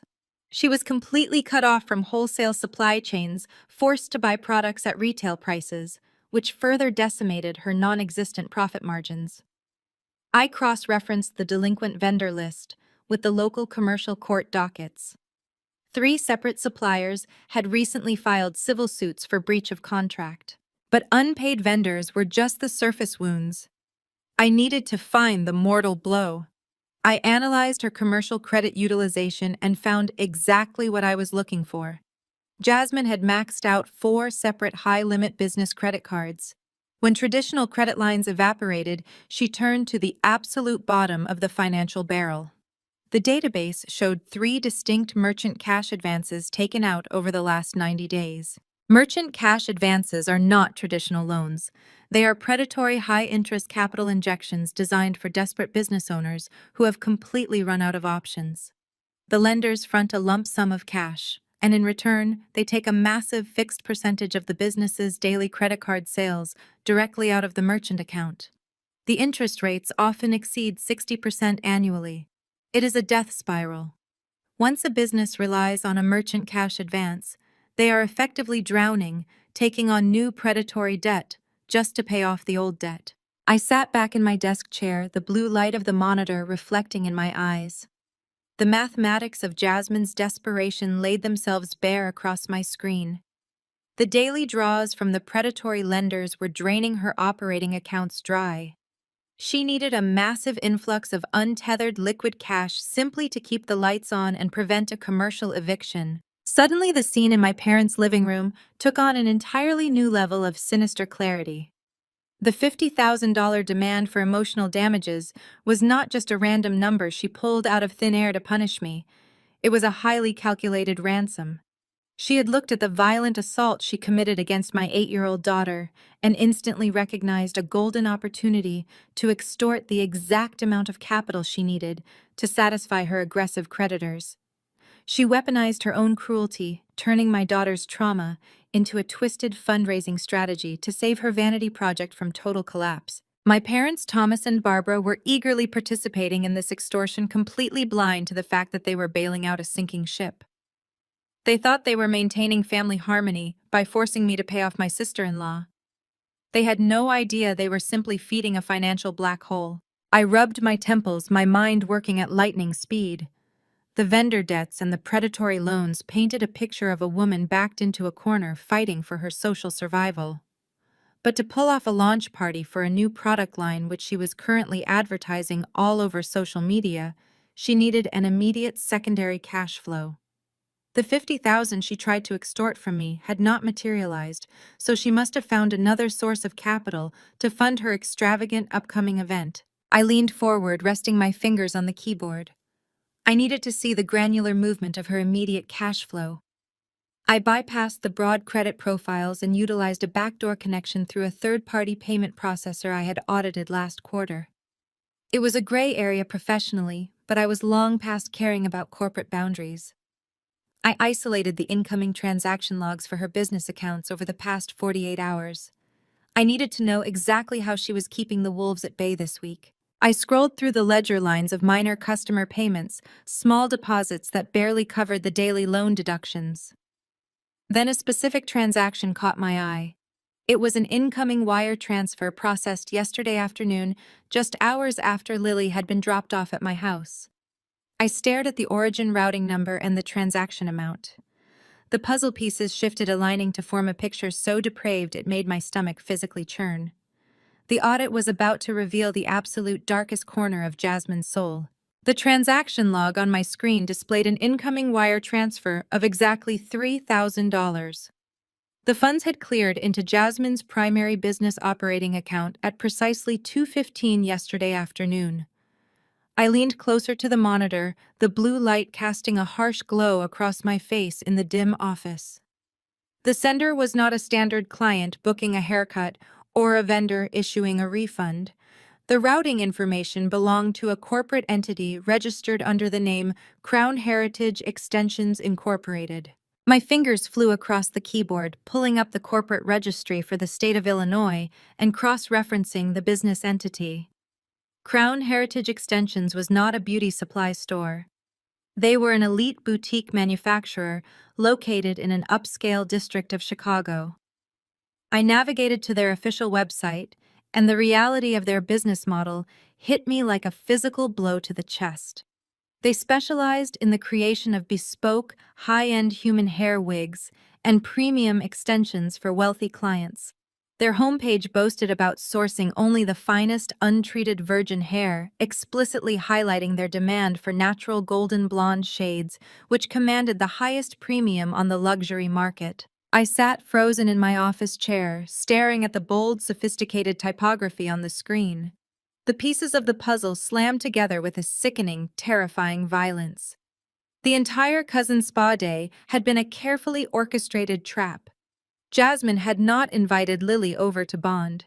She had not hacked off my daughter's hair merely out of deep-seated jealousy or a twisted desire to make Riley the prettier child. Those were just the convenient excuses she used to mask her true motive. Jasmine was drowning in predatory debt, facing aggressive collection agencies and dodging multiple civil lawsuits. She was desperate for an immediate influx of untethered cash to keep her failing salon from collapsing. And she had looked at my 8-year-old daughter and seen nothing but a walking biological asset ready to be harvested and liquidated. I turned my head and looked at the plastic grocery bag resting on the glass surface of my desk. I reached out and pulled open the crinkled plastic handles, staring down at the thick golden braid coiled inside. The heavy scent of cheap salon chemicals filled the air. My analytical mind kicked into high gear, calculating physical volume and mass. Lily possessed an incredible amount of hair, thick, heavy, and stretching all the way down to her waist. The single ruined braid sitting in this bag represented a mere fraction of the total volume that had been removed from her head. The horrifying truth washed over me, leaving a trail of absolute disgust in its wake. Jasmine had meticulously sectioned off the densest, longest, and most pristine underlayers of my daughter's hair. She had harvested the premium bulk, the exact virgin material that a luxury wig manufacturer would pay top dollar to acquire. She had sold the majority of Lily's hair directly to a local buyer for $3,000 in cold, hard cash. To cover her tracks and inflict maximum psychological damage, she had chemically ruined the top layers, chopping them into the single messy braid I now held in my hand, giving it back to Lily as a cruel, sadistic decoy. Suddenly, the violent physical mechanics of the assault made perfect, chilling sense. Dr. Harrison had noted that the laceration above Lily's ear required immense downward force and aggressive restraint. Jasmine had not just been careless with the kitchen shears. She had been greedy. In the luxury hair extension market, every single inch of length significantly increases the payout value. Jasmine had pinned my terrified, struggling child to the chair and driven the heavy metal blades as close to the scalp as physically possible, desperate to maximize her profit margin. She had sliced open an 8-year-old girl's ear and drawn blood simply because she wanted a few more inches of blonde hair to sell to the highest bidder. She had monetized my child. She had physically violated a minor committing bodily theft to satisfy a merchant cash advance. This was no longer a domestic dispute or a case of simple familial assault. Harvesting biological material from a child without parental consent for direct financial gain crossed multiple severe legal thresholds. It escalated the crime to commercial exploitation and child abuse for profit. Jasmine had effectively trafficked a piece of my daughter's body to save her own pathetic vanity project. My breathing slowed, matching the steady mechanical rhythm of my pounding heart. The raw, fiery rage I had felt earlier distilled into something infinitely more dangerous. It transformed into a cold, weaponized clarity. I opened a new encrypted folder on my desktop and began rapidly downloading every single piece of digital evidence. I pulled the exact timestamp of the $3,000 wire transfer. I captured the corporate registration details of the wig manufacturer. I saved the predatory loan agreements and the terrifying vendor lawsuits currently suffocating Jasmine's business. I bound this mountain of financial data together with the official medical evaluation I had secured from Dr. Harrison just hours ago. The pediatrician's report detailing the forceful restraint and the deliberate laceration formed the undeniable physical foundation of the crime. The financial audit provided the indisputable motive. Together they created a flawless, airtight dossier of utter destruction. Jasmine believed her absolute worst crime was being a mean aunt. She thought she could hide behind my parents' desperate need for social harmony, using her usual tactics of crying discrimination to escape accountability. She truly believed she had outsmarted me, pocketing $3,000 to fund her extravagant lifestyle while leaving my daughter traumatized and bleeding. I clicked save on the final document and closed my laptop. The blue glow vanished, leaving the office bathed in the soft afternoon light. The financial investigation was entirely complete. I had uncovered the ultimate sickness rotting inside my sister-in-law. She had traded her basic humanity for a quick payout, underestimating the profound wrath of a mother who understood exactly how to follow the money. I locked the evidence away in my secure server. The trap was now fully loaded, and I was perfectly positioned to execute the final devastating phase of my plan. The trap was indeed fully loaded, but my financial instincts were still humming with a restless, demanding energy. A seasoned auditor never walks away from a ledger until every single discrepancy is entirely resolved. While I was tracking the vile $3,000 wire transfer from the luxury wig manufacturer, I had noticed a peripheral pattern in Jasmine's primary operating account. It was a rhythmic pulse of incoming cash that simply did not match the erratic, desperate behavior of her predatory loans. I reopened my auditing software and expanded the search parameters to encompass the entire 2-year financial history of her luxury salon. I needed to see the complete macro picture of this failing enterprise. The data populated instantly across my dual monitors. Mixed among the failing retail sales and the aggressive daily draws from the merchant cash advances were massive recurring deposits. These were not small personal transfers or simple family loans. They were heavy structured corporate injections of $20,000 and $30,000 at a time. I traced the routing numbers back to their exact point of origin. My blood ran completely cold. The money was flowing directly from the primary business accounts of my parents' real estate firm. Thomas and Barbara had proudly built their company over 4 decades, establishing a comfortable wealth that allowed them to fund their precious social image and command respect in their elite circles. Now their corporate accounts were bleeding out into Jasmine's failing vanity project. I knew my parents had secretly funded the initial opening of the salon 2 years ago. But these recurring transfers were recent, continuous, and escalating rapidly in volume. I pulled the public corporate filings for my parents' real estate company. David had been named a junior vice president 3 years ago, a fabricated title my father bestowed upon him simply to justify an unearned 6-figure salary. That specific title gave David authorized administrative access to the corporate banking portals. I matched the outgoing transfer dates with the internal accounting records I could access through standard corporate transparency checks. David and Jasmine had not just taken a loan from my parents. They had orchestrated a systematic long-term financial drain. They masked the massive theft under a series of fabricated vendor expenses. The ledger showed monthly outgoing payments labeled as luxury staging consultation fees and property enhancement marketing. These payments were supposedly compensating Jasmine's salon for preparing high-end properties for the real estate market. It was a complete and utter fabrication. Jasmine was barely capable of managing a haircut, let alone providing corporate-level real estate staging for luxury homes. David was actively abusing his administrative access to approve fraudulent invoices generated by his wife. He was funneling massive amounts of liquid capital directly out of his parents' company and dropping it straight into the black hole of Jasmine's debt. I ran a cumulative summation script on the fraudulent consulting fees over the 24-month period. The final number flashed on my screen in bold red text: $800,000. David and Jasmine had embezzled nearly $1 million from Thomas and Barbara, but a regional real estate company running on standard margins could not sustain an $800,000 unauthorized hemorrhage without the primary operating accounts going negative. So where was the liquidity actually coming from? I dug into the cross-account transfer logs, and the reality of the situation was staggering. David was not just draining operating capital. He was manually liquidating Thomas and Barbara's private retirement portfolios to cover the massive cash transfers. My parents had spent their entire adult lives accumulating that wealth to secure their golden years and maintain their country club status.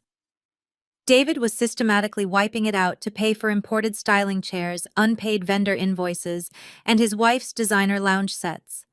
The sheer financial violence of his actions was breathtaking. But the devastation did not end with the empty retirement accounts. When operating cash and retirement funds are completely depleted, the next logical step in a financial collapse is massive default on hard assets.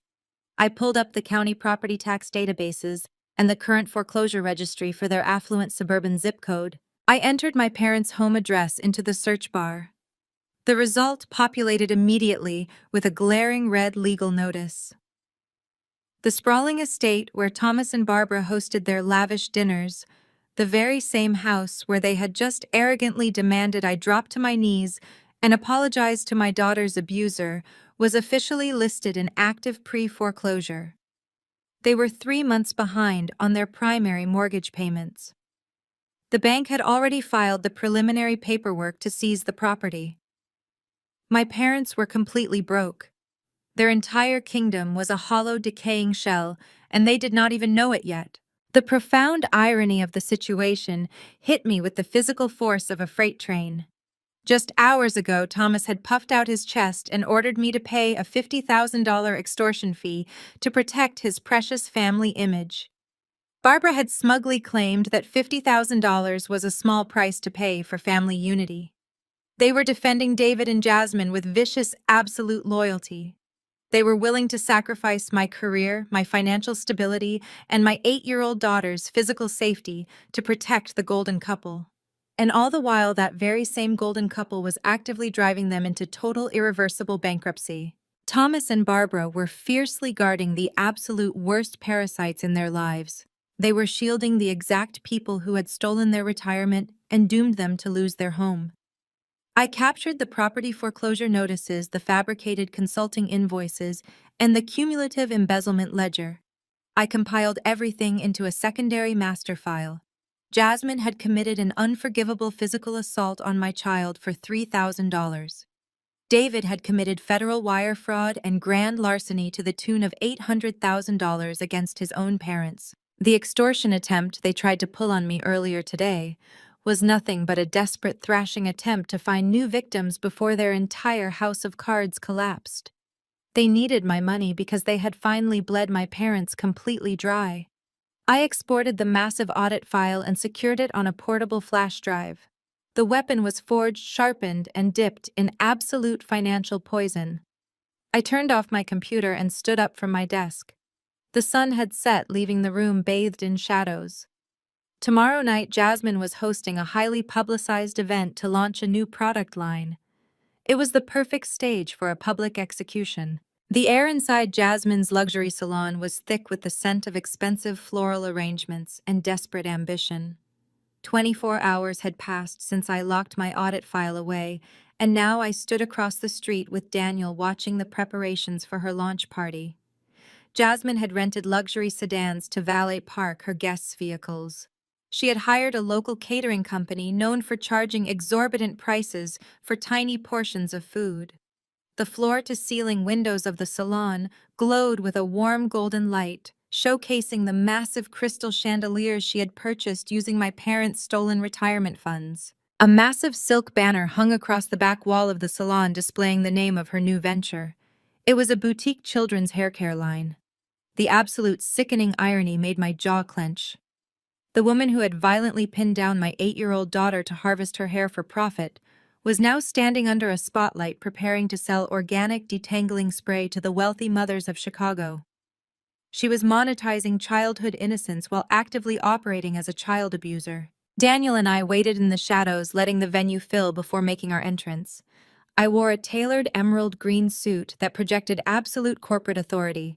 Daniel stood beside me in a sharp charcoal blazer, his presence a silent, imposing wall of support.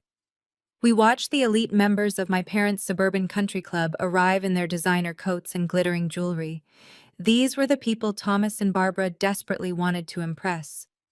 These were the social judges my parents worshipped, and Jasmine had invited every single one of them to witness her fabricated triumph.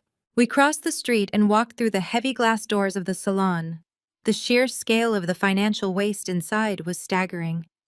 Waiters navigated through the crowd carrying silver trays loaded with champagne flutes and miniature caviar tarts. A professional string quartet played soft, classical music in the corner, adding a layer of artificial sophistication to the room. I kept my hands empty and my focus entirely sharp. Near the center of the room, Thomas and Barbara were holding court. My parents were in their absolute element, soaking up the attention and radiating a toxic, blinding arrogance. Thomas wore a custom-tailored tuxedo, holding a glass of scotch and laughing loudly at a joke made by a prominent local judge. Barbara wore a diamond necklace that had been in our family for generations, completely unaware the very bank holding her mortgage was preparing to evict her. I stepped closer, blending into the crowd to listen to their performance. Barbara was gently touching the arm of a wealthy socialite friend, her voice dripping with manufactured pride. "Jasmine is just so incredibly brilliant," Barbara boasted, gesturing toward the stage, where my sister-in-law was posing for photographs. "She has such an incredible mind for business." She identified a massive gap in the luxury market for safe organic children's hair products and completely capitalized on it. David has been helping her manage the corporate expansion. They are such a powerhouse couple. The socialite nodded enthusiastically, sipping her champagne. "It is so wonderful to see young entrepreneurs thriving. You must be so proud of David for supporting a minority-owned business venture. He is a wonderful husband, Barbara." Thomas puffed out his chest, inserting himself seamlessly into the conversation. "David learned everything he knows about financial management from me," Thomas declared with absolute, unearned authority. "I taught him how to leverage assets and maximize liquidity. It takes real strategic vision to launch a luxury brand in this economic climate, but David and Jasmine have executed it flawlessly. We could not be happier with the direction they are taking the family legacy." I stood mere feet away, listening to the man who was currently $90,000 in debt on his primary mortgage brag about liquidity and strategic vision. Thomas was actively praising the exact same financial strategy that had completely emptied his life savings. He was crediting his son for a brilliant business maneuver that was in reality federal wire fraud and grand larceny committed directly against his own accounts. The sheer magnitude of their delusion was almost mesmerizing. They were standing on the deck of a sinking ship, demanding that their friends admire the paint job. David was circulating through the crowd near the bar, playing the role of the devoted, wealthy investor husband. He shook hands with local politicians and smiled for the cameras, projecting an aura of total financial invincibility. He looked so incredibly pleased with himself, so confident that his massive theft would remain hidden forever. He truly believed he had outsmarted everyone.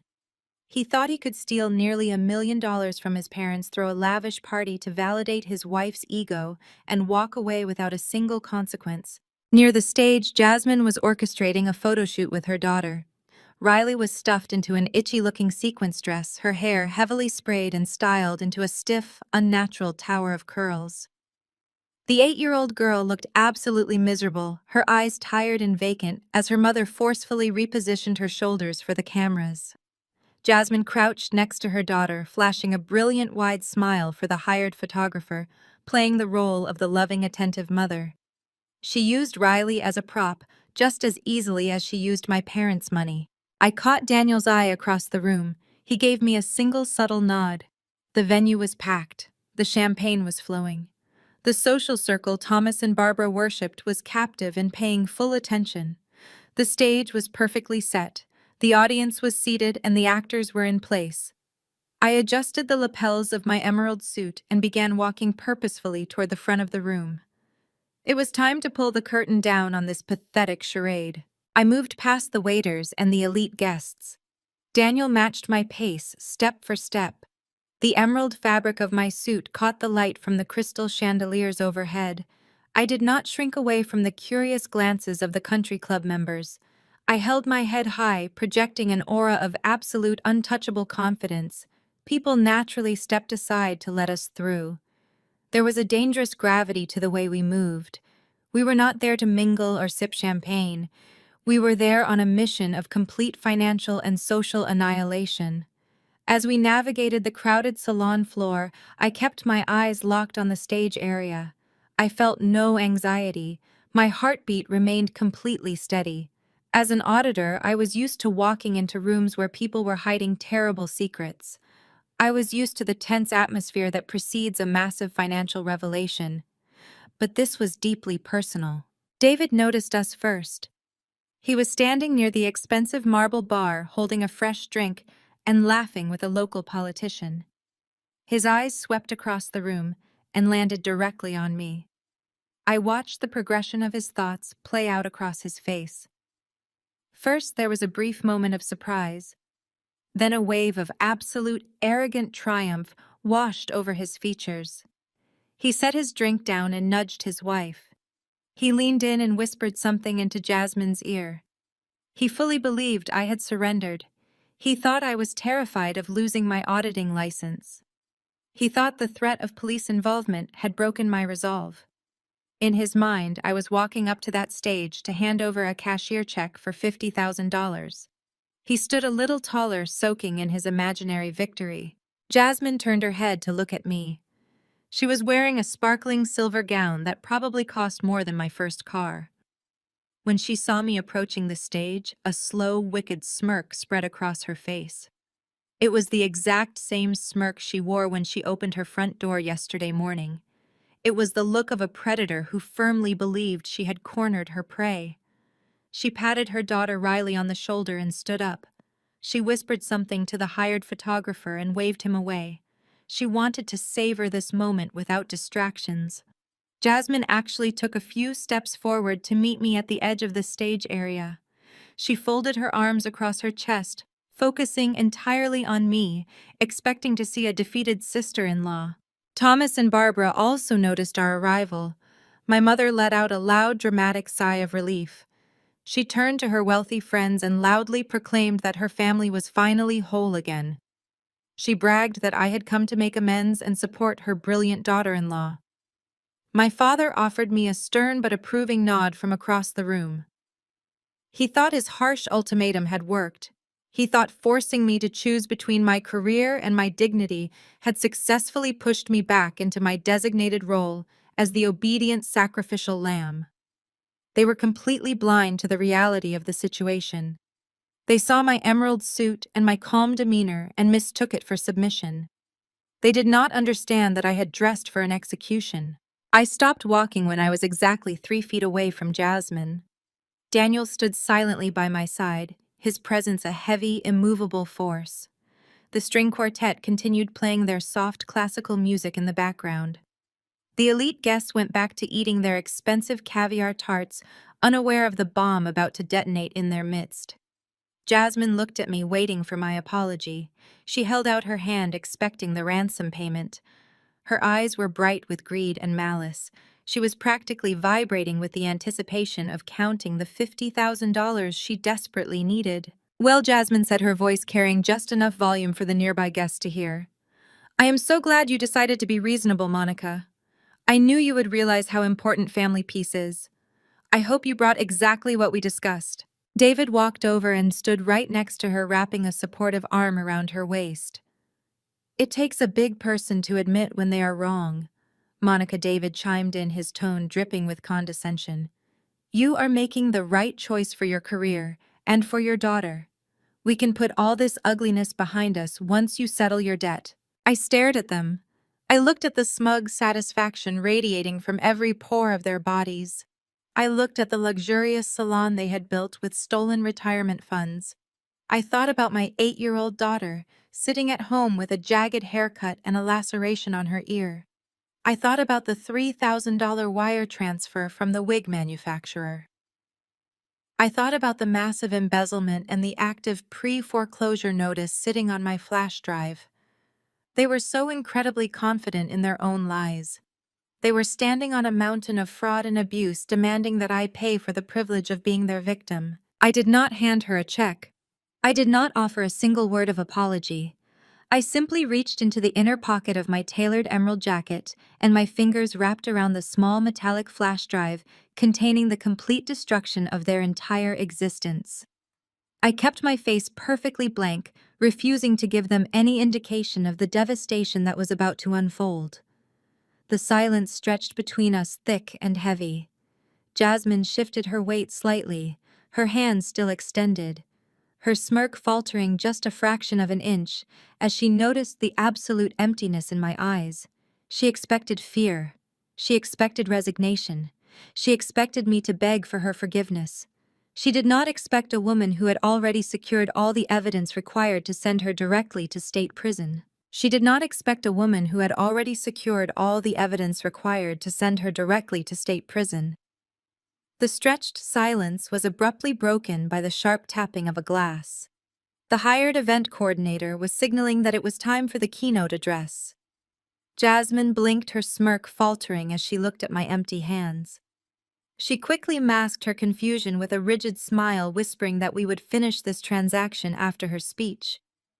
She glided toward the center of the room, her silver gown catching the light, eager to bask in the adoration of her wealthy guests. David gave me one last warning glare before following his wife, taking his place alongside my beaming parents. Jasmine stepped up to the sleek acrylic podium. The string quartet stopped playing and a hush fell over the elegant crowd.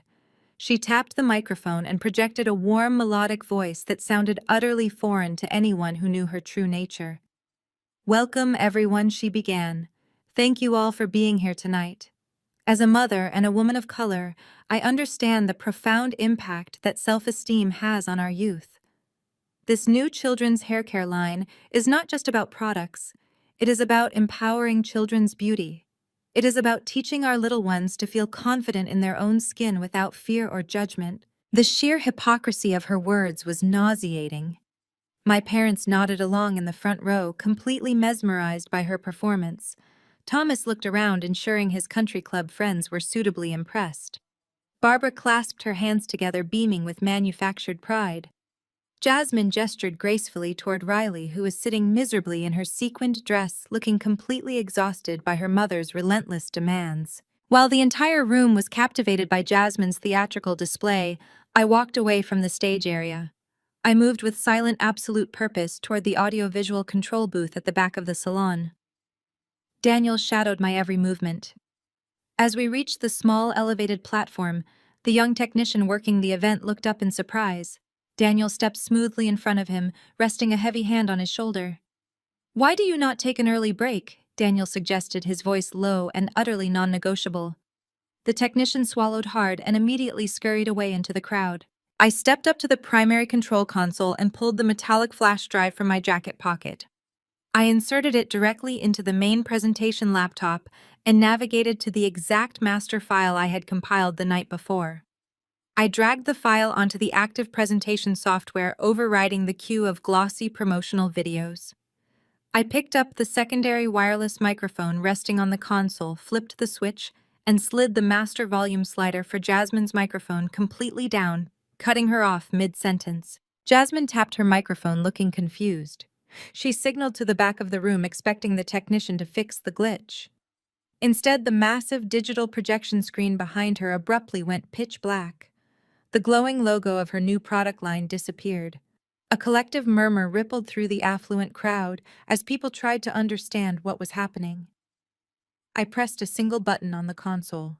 The massive screen instantly flared back to life, illuminating the entire salon with a harsh, clinical white light.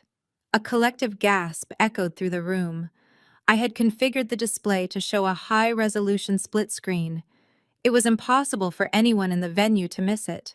Every wealthy socialite, every local politician, and every member of my family was suddenly staring at undeniable forensic truth. On the left side of the towering screen was the official hospital evaluation report generated by Dr. Harrison. I had highlighted the most damning sections in bright fluorescent yellow, magnified so massively they could be read from the back of the room. The medical text detailed the physical examination of an 8-year-old child. It explicitly described the severe jagged removal of waist-length hair down to the scalp and the deep intentional laceration on the left ear.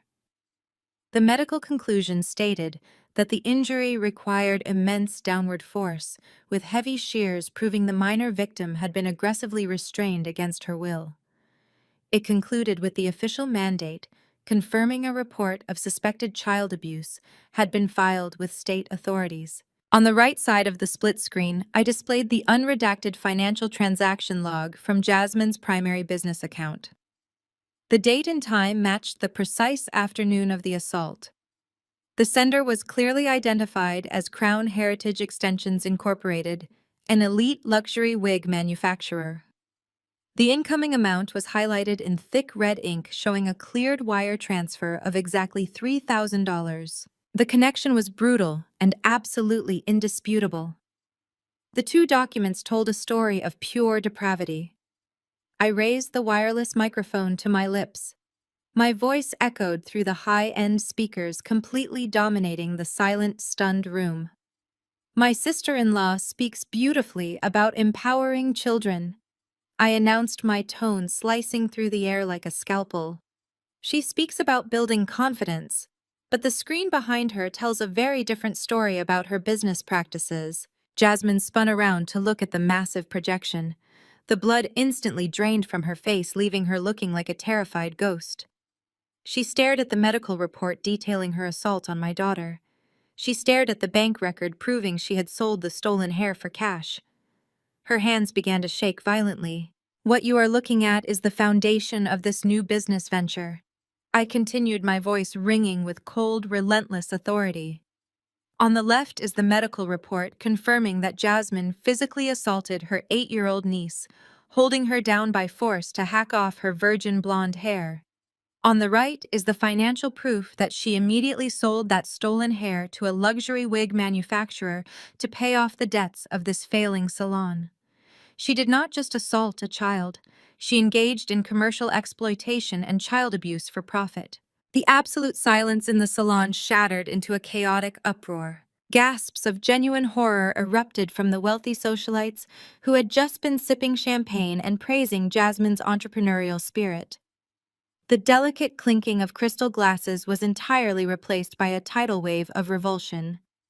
Women instinctively covered their mouths, stepping away from the stage as if Jasmine had suddenly become dangerously contagious. The local politician who had been laughing with David moments ago quickly set his drink down and vanished into the crowd, terrified of being photographed anywhere near this unfolding scandal. I kept my grip on the microphone, my voice slicing effortlessly through the rising panic in the room. "Jasmine did not just have a bad day," I projected. ensuring every single person in that venue heard the absolute depravity of her actions. She did not make a simple mistake in judgment. She looked at my 8-year-old daughter and saw nothing but a biological commodity ready to be harvested. She lured a trusting child into a bathroom, physically pinned her arms down, and ignored her terrified cries. She drove heavy metal shears so aggressively against a child's skull that she sliced into the cartilage of her ear, leaving her bleeding and traumatized. Jasmine stood frozen on the stage, her silver gown trembling as her knees buckled slightly. She tried to speak, but the microphone had been completely deactivated. She mouthed the word lies, looking desperately at the prominent country club members in the front row. But the undeniable forensic evidence was towering 30 feet high on the projection screen right behind her. The stark clinical language of the medical report and the cold hard mathematics of the $3,000 wire transfer from the luxury wig manufacturer were impossible to dispute. She needed that specific amount of money. I continued pacing the length of the elevated control booth. She needed $3,000 in untethered liquid cash because this beautiful, luxurious salon is completely bankrupt. Every styling chair, every mirror, and every imported chandelier in this building is heavily financed and currently drowning in active liens. She has been cut off by major distributors and sued by multiple vendors for breach of contract. She took out predatory merchant cash advances at astronomical interest rates just to keep the lights on. And when the walls started closing in, she decided to fund this very launch party by butchering a child and selling her virgin blonde hair on the luxury extension market. The murmurs in the crowd escalated into loud vocal expressions of disgust. Several prominent guests immediately turned on their heels and marched toward the coat check, thoroughly repulsed by the reality of what they were attending. They realized the exquisite appetizers they were eating and the champagne they were drinking were literally paid for with the blood and hair of an abused 8-year-old girl. Down in the front row, my parents Thomas and Barbara looked like they had been physically struck by lightning.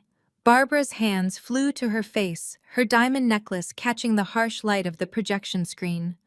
Thomas swayed on his feet, his carefully curated reality crumbling into absolute dust.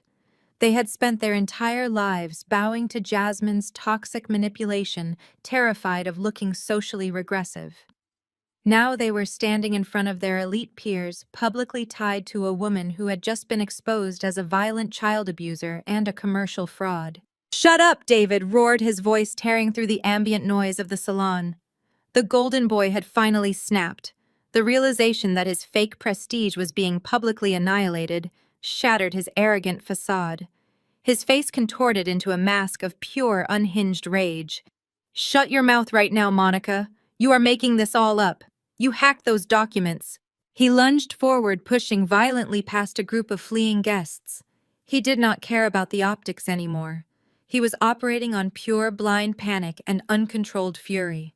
He charged directly toward the back of the room, his eyes locked onto me with malicious intent. He was aiming for the audiovisual booth, determined to physically rip the microphone from my hands and smash the presentation laptop to pieces. He wanted to silence the truth by any means necessary. He never even made it halfway up the aisle. Daniel moved with terrifying explosive speed. My husband had spent the entire evening standing like a silent statue, absorbing the tension and waiting for the exact moment he was needed. When David charged, Daniel stepped off the elevated platform and intercepted him with the flawless precision of a guided missile. The impact was blunt and overwhelmingly decisive. Daniel did not throw a punch. He simply stepped directly into David's path and utilized his massive physical advantage to stop the charge completely cold. He grabbed David by the lapels of his expensive custom tuxedo, lifted him slightly off his feet, and slammed him backward against the heavy, reinforced drywall of the salon. The dull thud of David's back hitting the wall echoed sharply. A framed promotional poster crashed to the floor, shattering the glass casing into hundreds of jagged shards. Daniel pinned David against the wall with absolute, inescapable force. He drove his forearm securely across the upper chest of his brother-in-law, locking him completely in place. David thrashed wildly, kicking his legs and trying to swing his arms, but he was entirely neutralized. Daniel held him there with terrifying ease, his physical dominance completely undisputed. Daniel leaned in, bringing his face mere inches from David's sweating, panicked features. He did not yell. He did not raise his voice. He delivered a single lethal glare that promised absolute destruction if David moved another inch. "If you take one more step toward my wife, Daniel," whispered his voice, a deep, gravelly threat that carried more menace than a screaming match ever could, "I will break every single bone in your body. Do you understand me?" David froze. The fight instantly drained out of him as he looked into Daniel's cold, unyielding eyes. He recognized that my husband was not bound by the polite rules of my parents' country club. He recognized that Daniel was fully prepared to defend his family with extreme prejudice.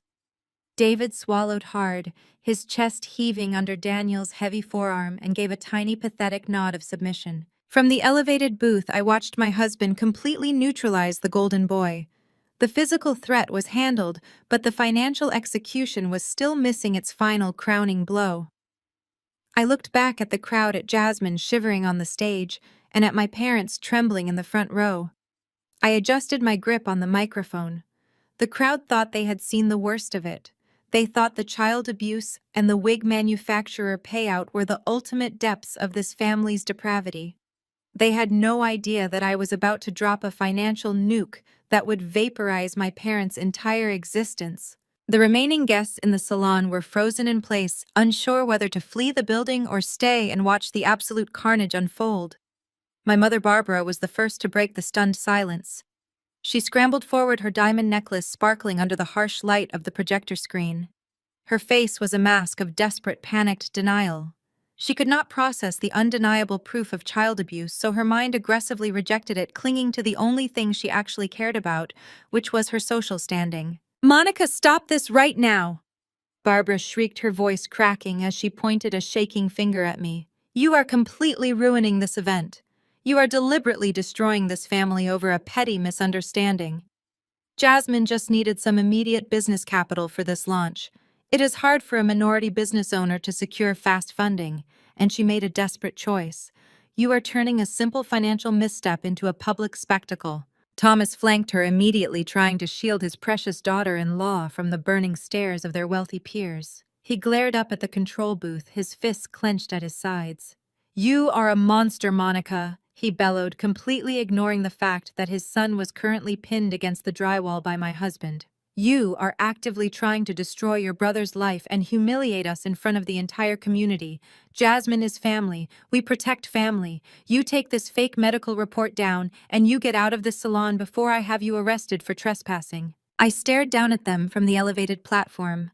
They were actively defending a woman who had just been exposed as a violent child abuser simply because acknowledging the truth would make them look bad in front of their country club friends. They were labeling the physical mutilation and commercial exploitation of their own 8-year-old granddaughter as a simple financial misstep. Their moral bankruptcy was absolute. I turned off the main projection screen, leaving the room bathed in a harsh silence. I descended the steps of the audiovisual booth, my heels clicking sharply against the polished concrete floor. I did not speak as I walked down the center aisle. The crowd parted for me, parting like water. I approached the front row where Thomas and Barbara stood clutching each other in an absurd display of fake aristocratic unity. Daniel maintained his iron grip on David against the back wall, but he watched my every move, ensuring no one interfered. I stopped directly in front of the VIP table where my parents had been holding court just minutes earlier. I reached into my emerald jacket and pulled out a thick printed manila folder containing the secondary master file I had generated the night before. "You want to talk about business capital and family legacy?" I said, speaking clearly into the wireless microphone so every single person in the room could hear the execution. "You want to talk about how proudly you protect David and Jasmine because they represent the future of your wealth.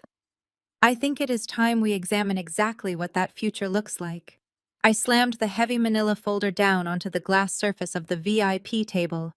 The loud smack made Barbara jump.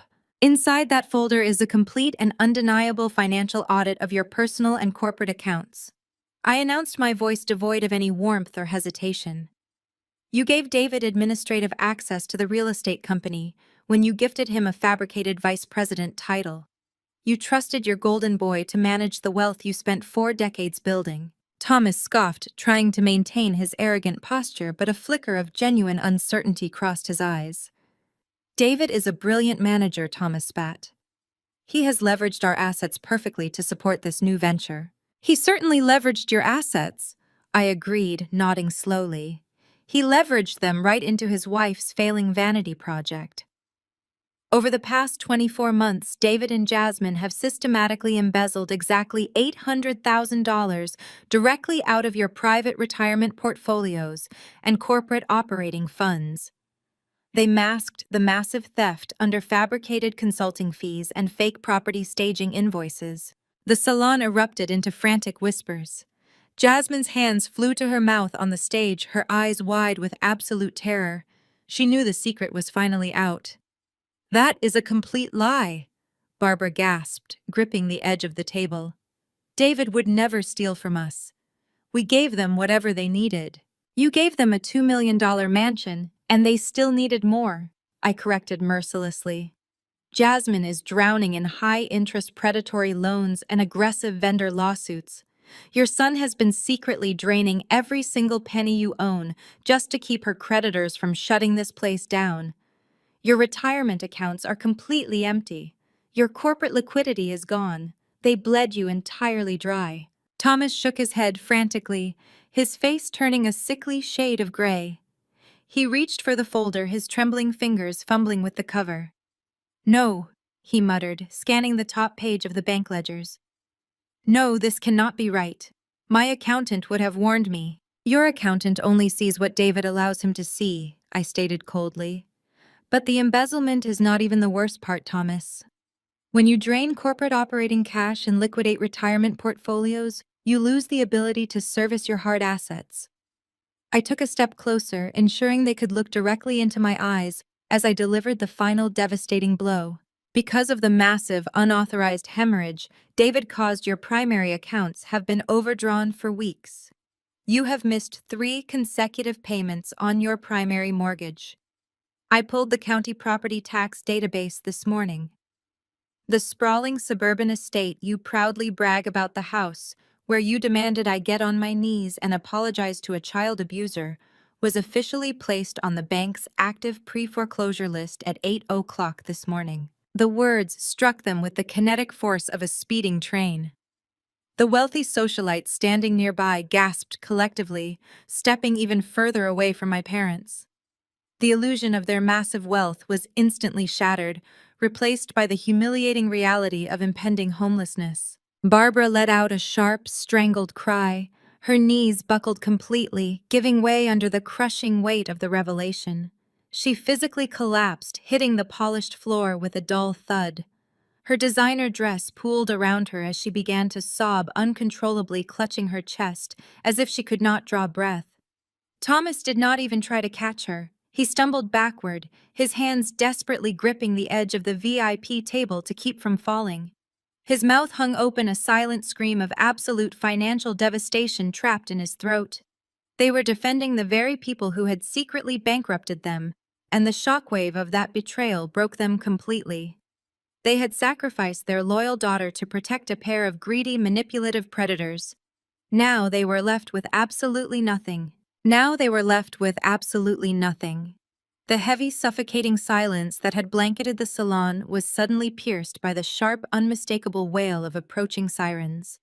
The high-pitched sound cut through the crisp night air, growing rapidly louder until the flashing red and blue lights began violently strobing through the floor-to-ceiling front windows.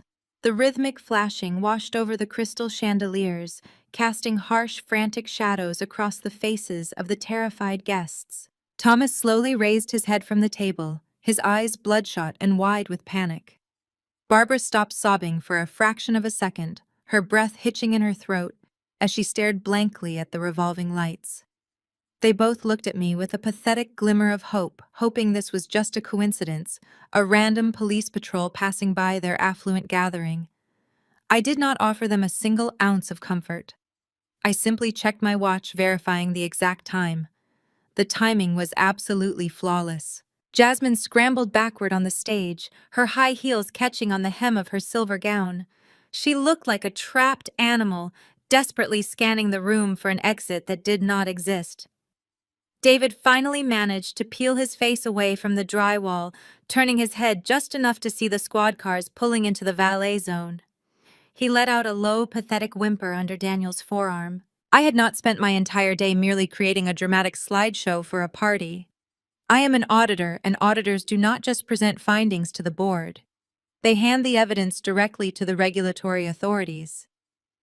Hours before Daniel and I even put on our evening attire, I had walked straight into the local district attorney's office. I did not speak to a desk clerk. I used my corporate credentials to secure an immediate meeting with the head of the Commercial Fraud Division and the lead prosecutor for the Special Victims Unit.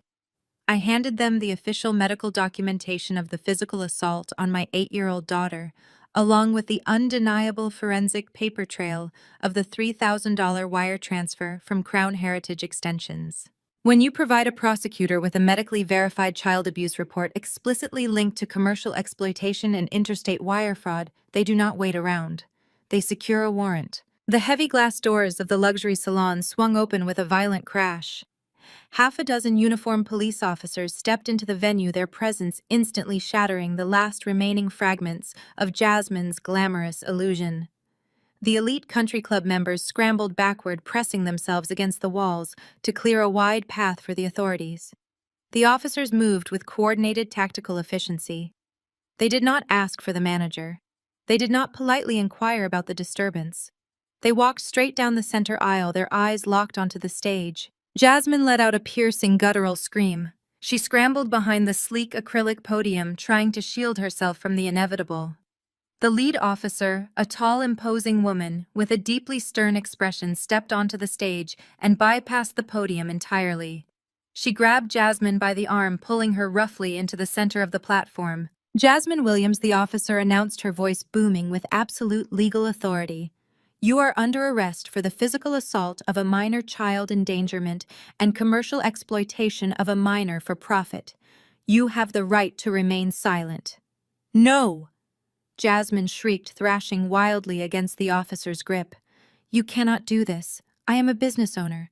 This is my launch party. Thomas, tell them to stop. David, help me. Her desperate cries for her usual enablers fell on deaf ears. Thomas and Barbara remained frozen near the VIP table, utterly paralyzed by the sheer magnitude of their public destruction. They could not weaponize their social status to stop the police. They could not write a check to make the handcuffs disappear. They were forced to stand there and watch as the cold, hard steel snapped shut around Jasmine's wrists with a sharp, metallic click. The sound echoed through the salon, finalizing her spectacular downfall. As the officers began reading Jasmine her rights and marching her off the stage, another pair of officers approached the back wall where Daniel still had David securely immobilized. Daniel did not resist the police. He simply stepped back, releasing his iron grip, and allowed David to slide down the drywall. David gasped for air, his expensive tuxedo crumpled and covered in white dust from the broken picture frame. David Williams, a second officer, stated, stepping forward and securing David's arms behind his back. You are being detained for questioning regarding multiple counts of grand larceny wire fraud and the embezzlement of $800,000 from a corporate entity. David did not scream or fight like his wife. He simply dissolved into a pathetic, sobbing mess. He looked over his shoulder at our parents, his face twisted in absolute terror. Dad, he cried out, his voice cracking. Dad, please call the lawyers. Tell them it was just a misunderstanding. Tell them I was going to pay it back. Thomas slowly turned his back on his golden boy. The man who had spent his entire life fiercely protecting David from the consequences of his own mediocrity finally realized there was no protection left to give. His retirement was gone, his house was gone, his reputation among the elite circles of Chicago was completely and permanently eradicated. He could not afford a lawyer to save his son because his son had stolen every single dollar required to pay the retainer. I looked around the room and my eyes found little Riley. The 8-year-old girl was standing near the coat check, shivering in her stiff sequined dress, looking completely terrified by the chaotic scene. She was an innocent casualty in her mother's relentless pursuit of vanity and greed. I gestured to one of the officers who had remained behind to secure the scene, pointing toward my niece. Child Protective Services had already been notified as part of the initial warrant request. A social worker was waiting outside in an unmarked vehicle specifically to take custody of Riley and place her in a safe, neutral environment, away from the toxicity of her parents. I watched as a gentle female officer knelt down beside the little girl, wrapping a warm jacket over her trembling shoulders and guiding her safely out the side exit. Riley would finally be free from the crushing weight of Jasmine's narcissistic demands. The salon was rapidly emptying now. The caterers were quietly packing up their silver trays, avoiding eye contact with anyone. The string quartet had long since packed their instruments and fled. The only people left in the center of the room were Thomas and Barbara. They looked incredibly small, standing among the imported Italian styling chairs and crystal chandeliers that had cost them their entire future. Barbara was sitting on the floor, staring blankly at the marble tiles, her mind completely broken by the reality of her impending homelessness. Thomas stood over her, his shoulders slumped, his face aged by 20 years in the span of 20 minutes. They had demanded $50,000 from me to maintain their perfect illusion. In return, I had handed them the absolute devastating truth. They had chosen their side, and they were now suffering the exact consequences I had promised them. Daniel gently squeezed my hand, breaking my focus on the ruins of my family. "It is time to go home," he said, his voice a low, comforting rumble. I nodded, leaning into his strength. We turned our backs on Thomas and Barbara. We did not offer a goodbye. We did not offer a final cutting remark. The absolute silence of our departure was the final nail in their coffin. We walked out the front doors of the salon, stepping into the cool, crisp autumn night. The air tasted incredibly clean, devoid of the suffocating manipulation that had choked my entire existence.